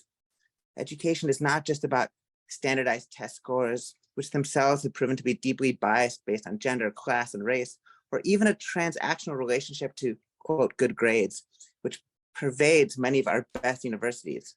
It's about the deeper cultural impact of cohort after cohort of Community Park graduates entering the world or middle school and understanding the culture, history, and language of 50 million Americans and 500 million Spanish speakers around the world as noble and equally worthwhile as their own. Yes, you can capably learn Spanish or French or Mandarin later in life, but imagine a world where students understand from the first day of kindergarten that learning itself can exist in any language and any culture, and that being normal, not exceptional. That's powerful, and that's mind expanding. If the English-only schools want smaller class sizes, Mr. Berman, graders enroll at Community Park and DLI. Your kids are smart, they will learn. The program is successful. But if those parents are themselves so scared of their child learning math and science and Spanish, it seems to underscore the need for DLI to continue all the more. That fear is unjustified, and any decision to undermine Community Park as a fully DLI environment. Berman, can you please wrap it up? Wrong. Thank you. Thank you. Thank you.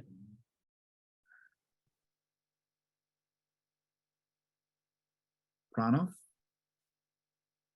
Hi, Pranav Mehta, Stites Drive in Cranberry. I'm the parent of a Princeton High School freshman.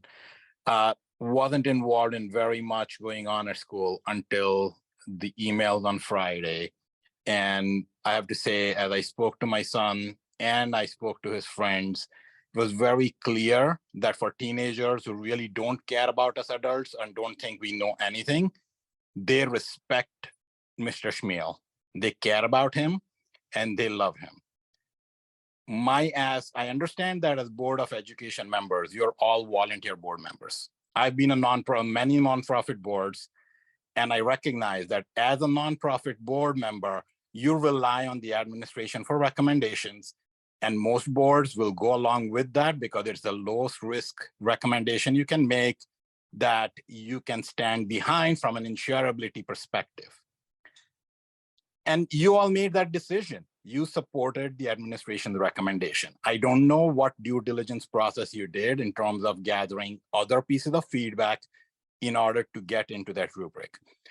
What you're hearing today is that the rubric whatever it included is missing one big piece, which is student input. How well respected Frank Schmiel is, and how well respected, what impact he has had on the community. When our kids make mistakes, we tell them, you know what, you should self-reflect, apologize, say sorry, and move on. I'm looking at your faces. I'm reading the body language, and I sense some of you are acknowledging and understanding what's being said. There are others who could care less, and there are others who are part of driving the decision, who've got a body language that is very defiant. I ask each one of the board members to self-reflect. What are you hearing? Do you believe you should rethink based on the comments you're hearing around a beloved principal who's having a positive impact on the kids? And if you do, there is no harm in going back and saying, I need to reconsider my individual decision. It does not need to be a unanimous decision. Thank you very much. Thank you. Dr. Rose? Mr. Bolden, I don't know if you saw but next we'll hear from Dr. Rose, and then we have a staff member, Mr. Goldie, that we should put up next, please, so he can get up early tomorrow and make sure our kids are safe. Dr. Rose? Hi, I'm Helen Rose. I'm a pediatrician, and I also have 4 kids. 3 are in the school district. 1 graduated. I'm on Linden Lane.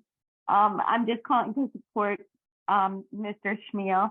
Mainly, I'm the big mental health person.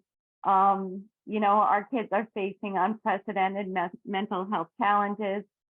And it's really clear to me that in a really big way, he's been helping our student body. And I also just want to make one, and I think that's paramount. I mean, the mental health problems throughout the district are clear and a problem, and he's helping with that. And then the second thing I want to say is that, obviously everybody has, bad things about themselves and good things about themselves. His strengths are exceptional. Anybody who comes along is going to have weaknesses also.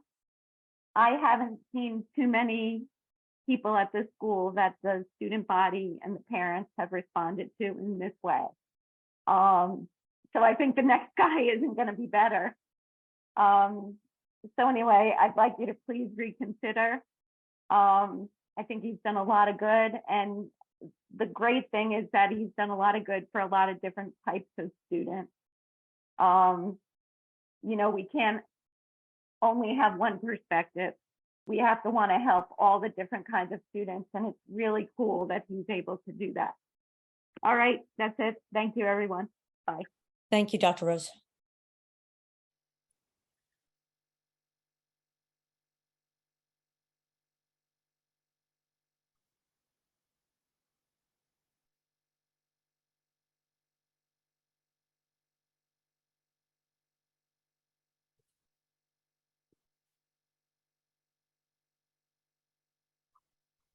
His hand isn't raised. Oh, it wasn't? Because it was. I guess he doesn't want to speak. It was. I did see it, but he lowered it, so maybe it was a mistake. Jeff, Okay. 8? Thank you. He has my cell phone. If you want to speak, just text me. Jeff. Okay. Thanks. Hi, can you hear me? Mm-hmm. Hi, thank you. Thank you for support to the Board of Directors, Board of Education, as well as the principal. And in Dr. Kelly's Forward Focus 2028 5-year strategic plan. I'm sorry, what's your address and what town? Oh, sorry. Yeah, my name's Jeffy. I live in Rosadero, and a parent of a high school student and an elementary student. And so thank you, everyone. And in Dr. Kelly's Forward Focus 2028 5-year strategic plan is that our end goal is to ensure every student and educator is positioned to experience the best of principles of Princeton schools by increasing opportunity for stellar teaching and learning within a strong and nurturing ecosystem. Mr. Schmiel is a living example of how you can achieve this goal by successfully cultivating the learning environment that student needs. How can students and educators experience the best of Princeton schools when our superintendent removed our beloved and respected high school principal, Mr. Schmiel, via Friday afternoon message that put thousands of parents and students at shock at the middle of the school year? Mr. Schmiel significantly improved the experiences of PHS students, and he tried to know every student by name. He gained the overwhelming support of the PHS student and parent community. He's also a strong believer in diversity. For the Asian American community, he also reached out to celebrate the Lunar Chinese New Year and cheer for the annual Asian Fest. He's truly a principal that cares about all the students by heart and by action. Unfortunately, last Friday is the annual High School Asian Festival. It's a huge disappointment and frustration that Mr. Schmiel cannot show up this year because he was fired for no reason. I'd like to remind the BOE and the superintendent that your job is to serve the students and to provide the best learning environment for students. When was the last time that you saw a principal being supported and loved by so many students and parents in Princeton? I urge the board to seriously consider the student and parent voice, to keep Mr. Schmiel as the PHS principal. If you decide to move Mr. Schmiel, who will be losing here? Everyone. Students lose a great principal, parents lose a great school district, and Dr. Kelly lose the trust from the community, and the BOE members also lose their legacy, reputation, and their seats. It's a lose-lose situation. It's a simple situation and a simple decision. Excuse me, Thank you. Jeff. Thank you.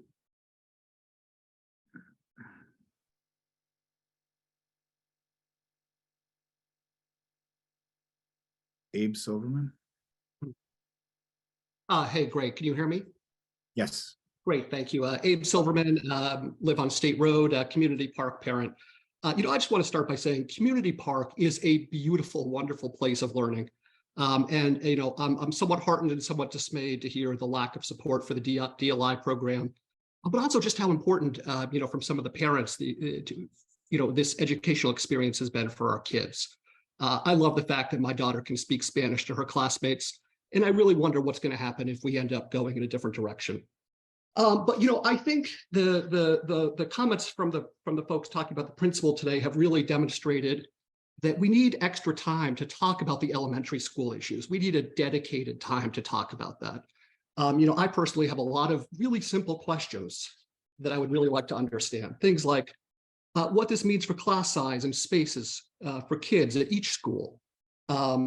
How does this physical layout work? We're talking about bringing in 4 or 5 additional classes to Community Park. How does that affect the space issues there? What does this mean for the kids at Johnson Park who are being asked to move elementary schools, which, it seems like a really significant issue? And what does this mean for the social and economic diversity of all the schools? And are we really reflecting the sort of experience and commitment to diversity, both socioeconomic and language, that I know we all share? So, when we met a week ago, we had the sense that this was still an open issue for discussion. And yet a lot of the discussion tonight has been sort of, this is a foregone conclusion. And I think we'd really like to understand what exactly is going on. I see my time's running out here, so I'll talk fast. But, I think just to end on a really positive note, we have a wonderful product here that we're trying to sell. And my hope is that as we do education across the district, that we will have parents who want to send their kids and really take advantage of the wonderful class sizes and the Spanish immersion environment. And it's really one of the recommendations coming out of the report from last fall that we really focus on that marketing. And so I think, if we can have the dedicated time to talk about these issues and have the discussion before we reach the conclusion and really include parents, I think that would be a major step forward. But obviously, I know we're all very short of time and tired, but we look forward to having this discussion with everybody. Thank you, Abe. Chloe White.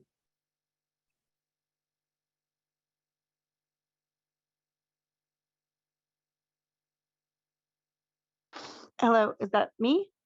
Yes. Oh, hi.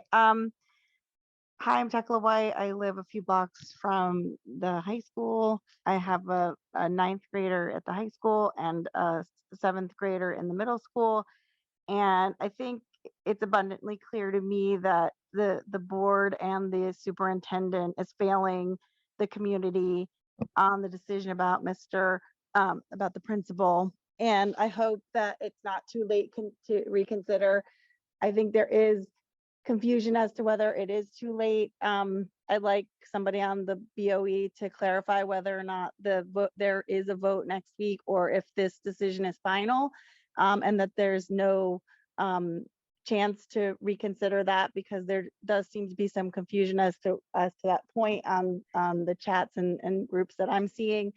There is also a question and concern from the parents about whether or not the rubric for the superintendent can be shared in terms of collecting feedback on her performance, and how community input and staff input and student input is collected for that, because I think she's failing the community, she's failing the students. I think it's obvious that this decision is wrong to me, and I think I'd like both of those questions answered. How kind of her performance is evaluated, and whether or not there's a chance to consider sort of a vote of no confidence on her.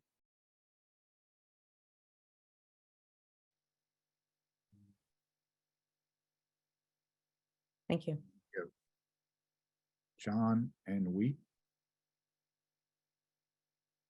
Can you hear me? Yes. Thank you. First, I do want to thank you to be here to listen to all of us. Sometimes I wonder why anybody wants to run to be a BOE member. Being a BOE member can be such a thankless job. Whatever you do, you can't please everyone. Over the years, I came to realize that people who hold strong ideological beliefs tend to run for those positions as they feel a sense of duty and for the society due to their ideology. And often people with certain ideology have a style of thinking that is fairly rigid in its adherence to a doctrine and resistant to evidence-based belief updating. The worst part is that those people think what they do is absolutely right. You don't agree with me? Too bad. You just don't get it. I think that's what exactly going on in the decision of forcing Mr. Shamil to resign and Ms. Kelly's curriculum reform. All of you completely ignored what the PhD students and parents have been wanting to tell you. How can you not put the best interest of the students at heart? You are elected public officials. You have disappointed people who voted for you, including me. You need to question what you believe to be right and have an open dialogue with concerned students and parents and figure out what is actually right in the reality and what the community is really asking. I don't have any children at PHS, to be honest. And now I wonder if I should send my children to PHS in the future. I can't comment on what a great person Mr. Shamil is, and I don't have my firsthand experience, but I can tell you the Princeton community is a very well-educated community. Those parents have a good understanding, and many of them have a doctorate degree and a high academic achievers, and they have a very good understanding what is good education and who is a good educator. Please don't ignore what this parents trying to tell you. And students are best witness of Mr. Shamil's work, much more accurate than whatever performance review you may have about him. Lastly, I want to reiterate what several Princeton residents have already said. Think about what legacy you want to leave with the community. Think about the lessons you're teaching PhD students about fairness and transparency, who will soon enter the grown-up world. You have a chance to correct your decision. If an administrator of a school district can't put the students' best interests at heart, and please don't call yourself an educator. That's insult to that word. Thank you, and I forgot to say, I'm a resident of 12 years in Princeton on Bourbon. Thank you. If I could just remind everyone, we have about another 16 minutes of public comment. And if you could please keep your comments to 2 minutes so that everyone who, we can get through as many people as possible. And Mr. Lapira, would you just please comment, what will we be voting on next week, if anything, about personnel appointments? The only personnel appointment that's going to be on the agenda for next week is the appointment of an interim. I should say, with respect to the high school principal, is the appointment of an interim principal for the remainder of the school year. But is there any other action for the high school? No, there's no specific action with regard to Principal Schmiel. Okay, thank you, Mr. Lapira. Okay. Violetta. Hello, my name is Violetta. I am a CP parent at the DLI program and I live in Stanworth Lane. I would like to use this opportunity for the board to be open to change their view of DLI. Parents at CP would like for the DLI program not to be treated as a special, but as an enrichment program. The charter school model is not questioned every time there are budget issues, and we would like the same courtesy extended to DLI. DLI Spanish English is the only public educational model available where Spanish is treated with the same amount of time, respect, and dedication as English. Spanish is not a foreign language in the US. 53 million in the US speak Spanish. That is more speakers than countries like Spain and Colombia. Spanish in the US has its own linguistic academy and its own body of literature and poetry. Priscilla has just offered her professional opinion that adding a traditional track in the small school like CP is detrimental to the program and to the CP community. I think that when you came up with this strategy, you honestly thought that it couldn't impact negatively in the program, but the reality is that it does. So I have two questions. First, would the board be open to make modification to the plan and work with the parents affected by these changes so it causes the least amount of damage? And my second question is about the school imbalance. Brian McDonald said in his presentation on the demographic projection, this is not an emergency. As a parent, I would like to point out that I would prefer my child to be in an overcrowded class than for him to be ripped out. So I would not expect this. I would not expect for other families to do that sacrifice. Are you sure that addressing the school imbalance is worth it at that price? Because the CP community has come up with a plan of their own that can increase voluntary enrollment in CP. Thank you. Thank you. Sejal Shah.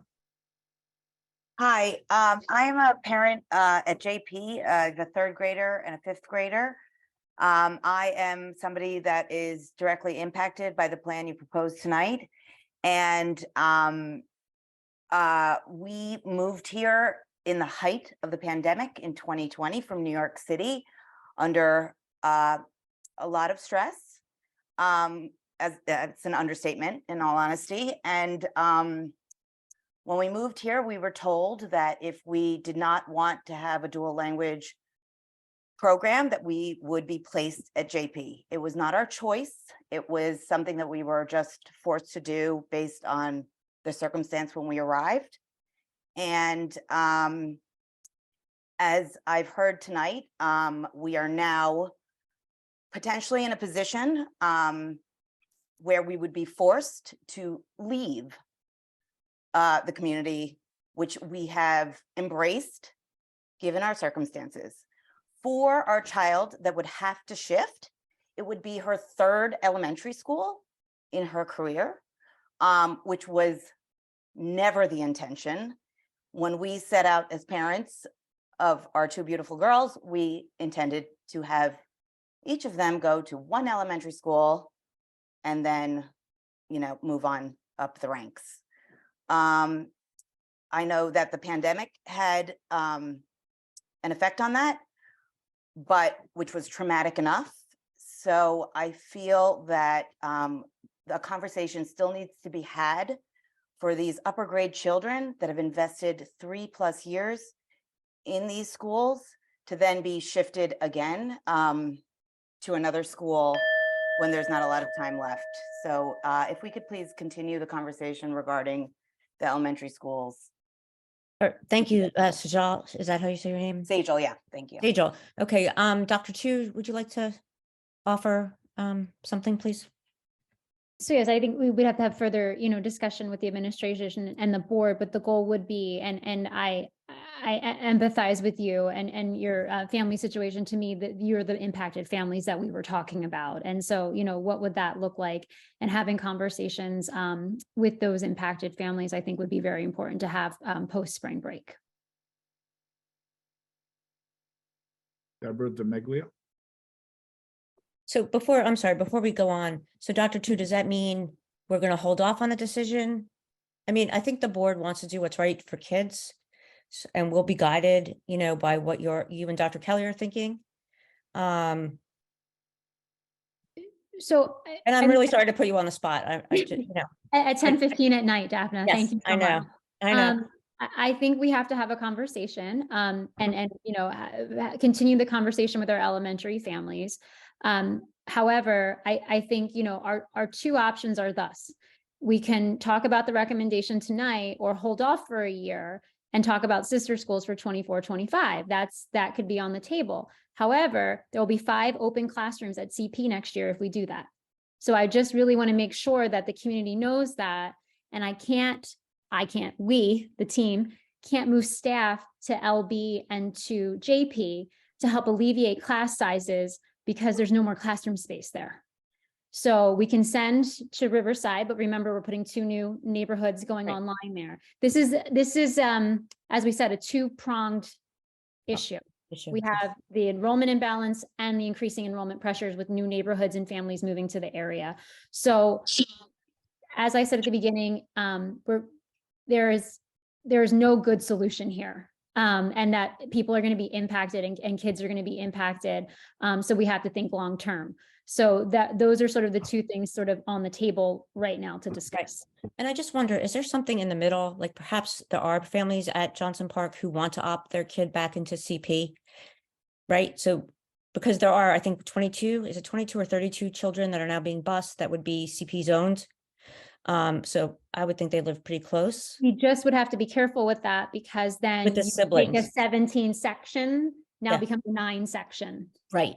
But then, yes, I hear you. But then I wonder, how many kids do we know on average move in to the elementary schools, from now through September? And I wonder, is that enough to have, good class sizes if in the English track at CP? So we could use those classrooms.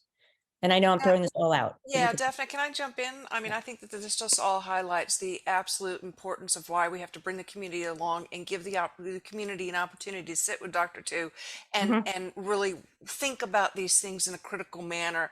And so I would highly encourage that we, after spring break, give these families an opportunity to sit with Dr. Tu and whomever else in a very public forum, all the elementary schools, whoever would like to. And then we can evaluate whether we really do want to jump on this year, whether it is worth the risk of leaving these 5 classrooms empty, or if there is a middle route. I don't think at 10:15 at night that's a decision we're going to be able to come to. But I would really encourage that we give Dr. Tu that time, and I just really hope they can find that time to talk to the community and bring the community along, because there's so many parties that this is being affected by, and we can't possibly foresee all the knock-on effects of these decisions. And I am begging this administration and this board to please allow the community to have an opportunity to address this issue. This is the first time that I, as a board member, am able to speak to this, and I would like the community to have that equal opportunity. Right, and that's what we're saying. That's what we're saying, Mara. That's what we're talking about right now. So, and Dr. Tu has already agreed that she'll set up a meeting after spring break. Deborah DeMeglia. Can you hear me? Yes. Okay, great. First I want to say, thanks for all you guys staying up this late. I know a lot of parents have been on here for a long time, but I'm speaking towards a very small subsection of the culture in Princeton. As a very special needs parent, my son has been in the autism program since he's been 3.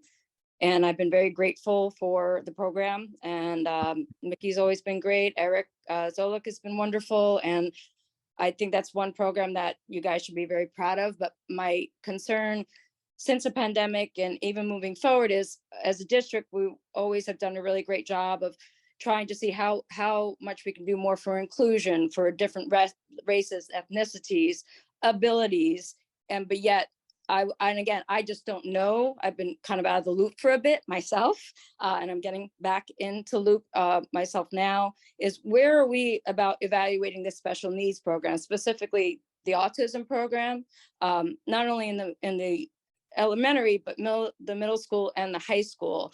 My son will be in the district till he's 21 years old. And as a lot of people know that do have special needs children, will be in the school district a lot longer due to where they're allowed due to their special needs.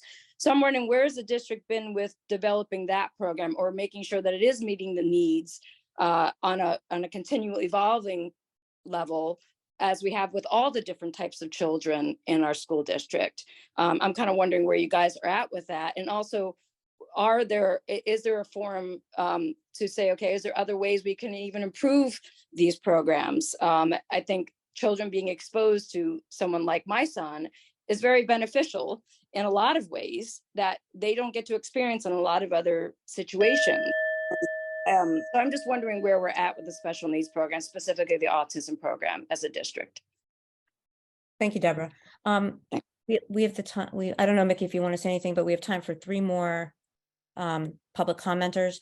We have our meeting next week. Public session begins at 7:30 on Tuesday, the 28th. All right, Mr. Bolden. Max Bialik.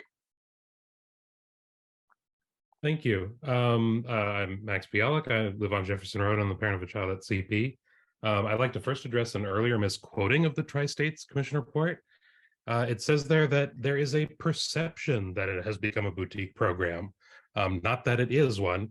That's not how the program is being treated by those involved in it, nor is it what we want. And given what's just been said, I want to say that I think there absolutely is a middle ground. Addressing enrollment issues in the district at the elementary level could also be achieved by expanding enrollment in the DLI program.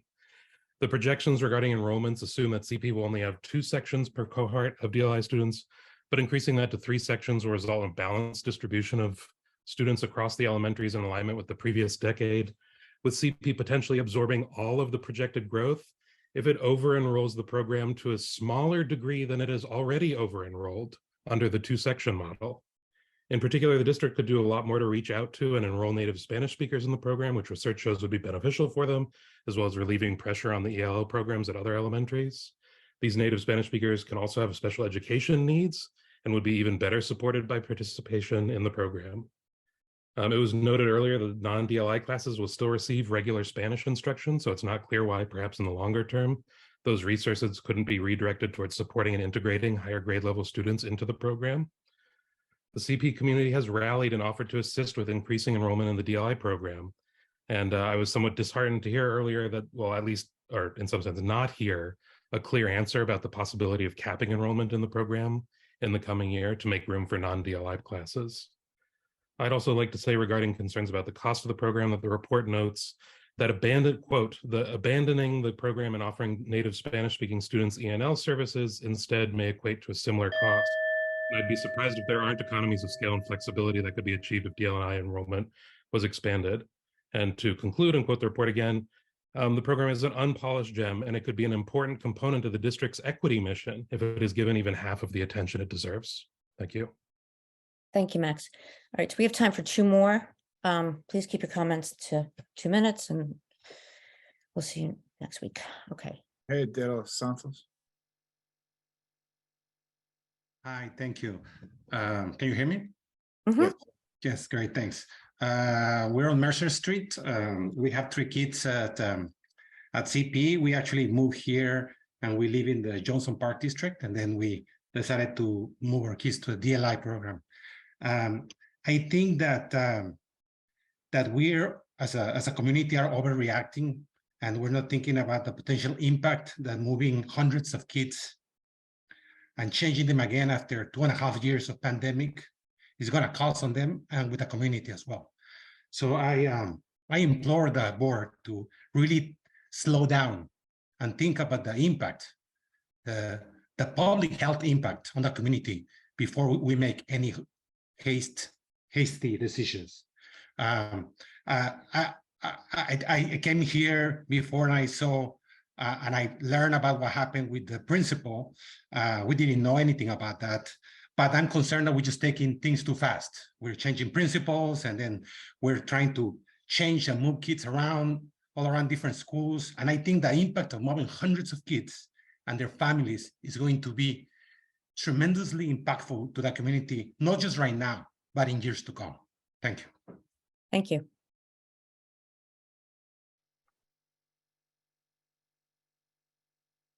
Preeti? And Hi, just a reminder, please just state your name, your street, and the town you live in. Thank you.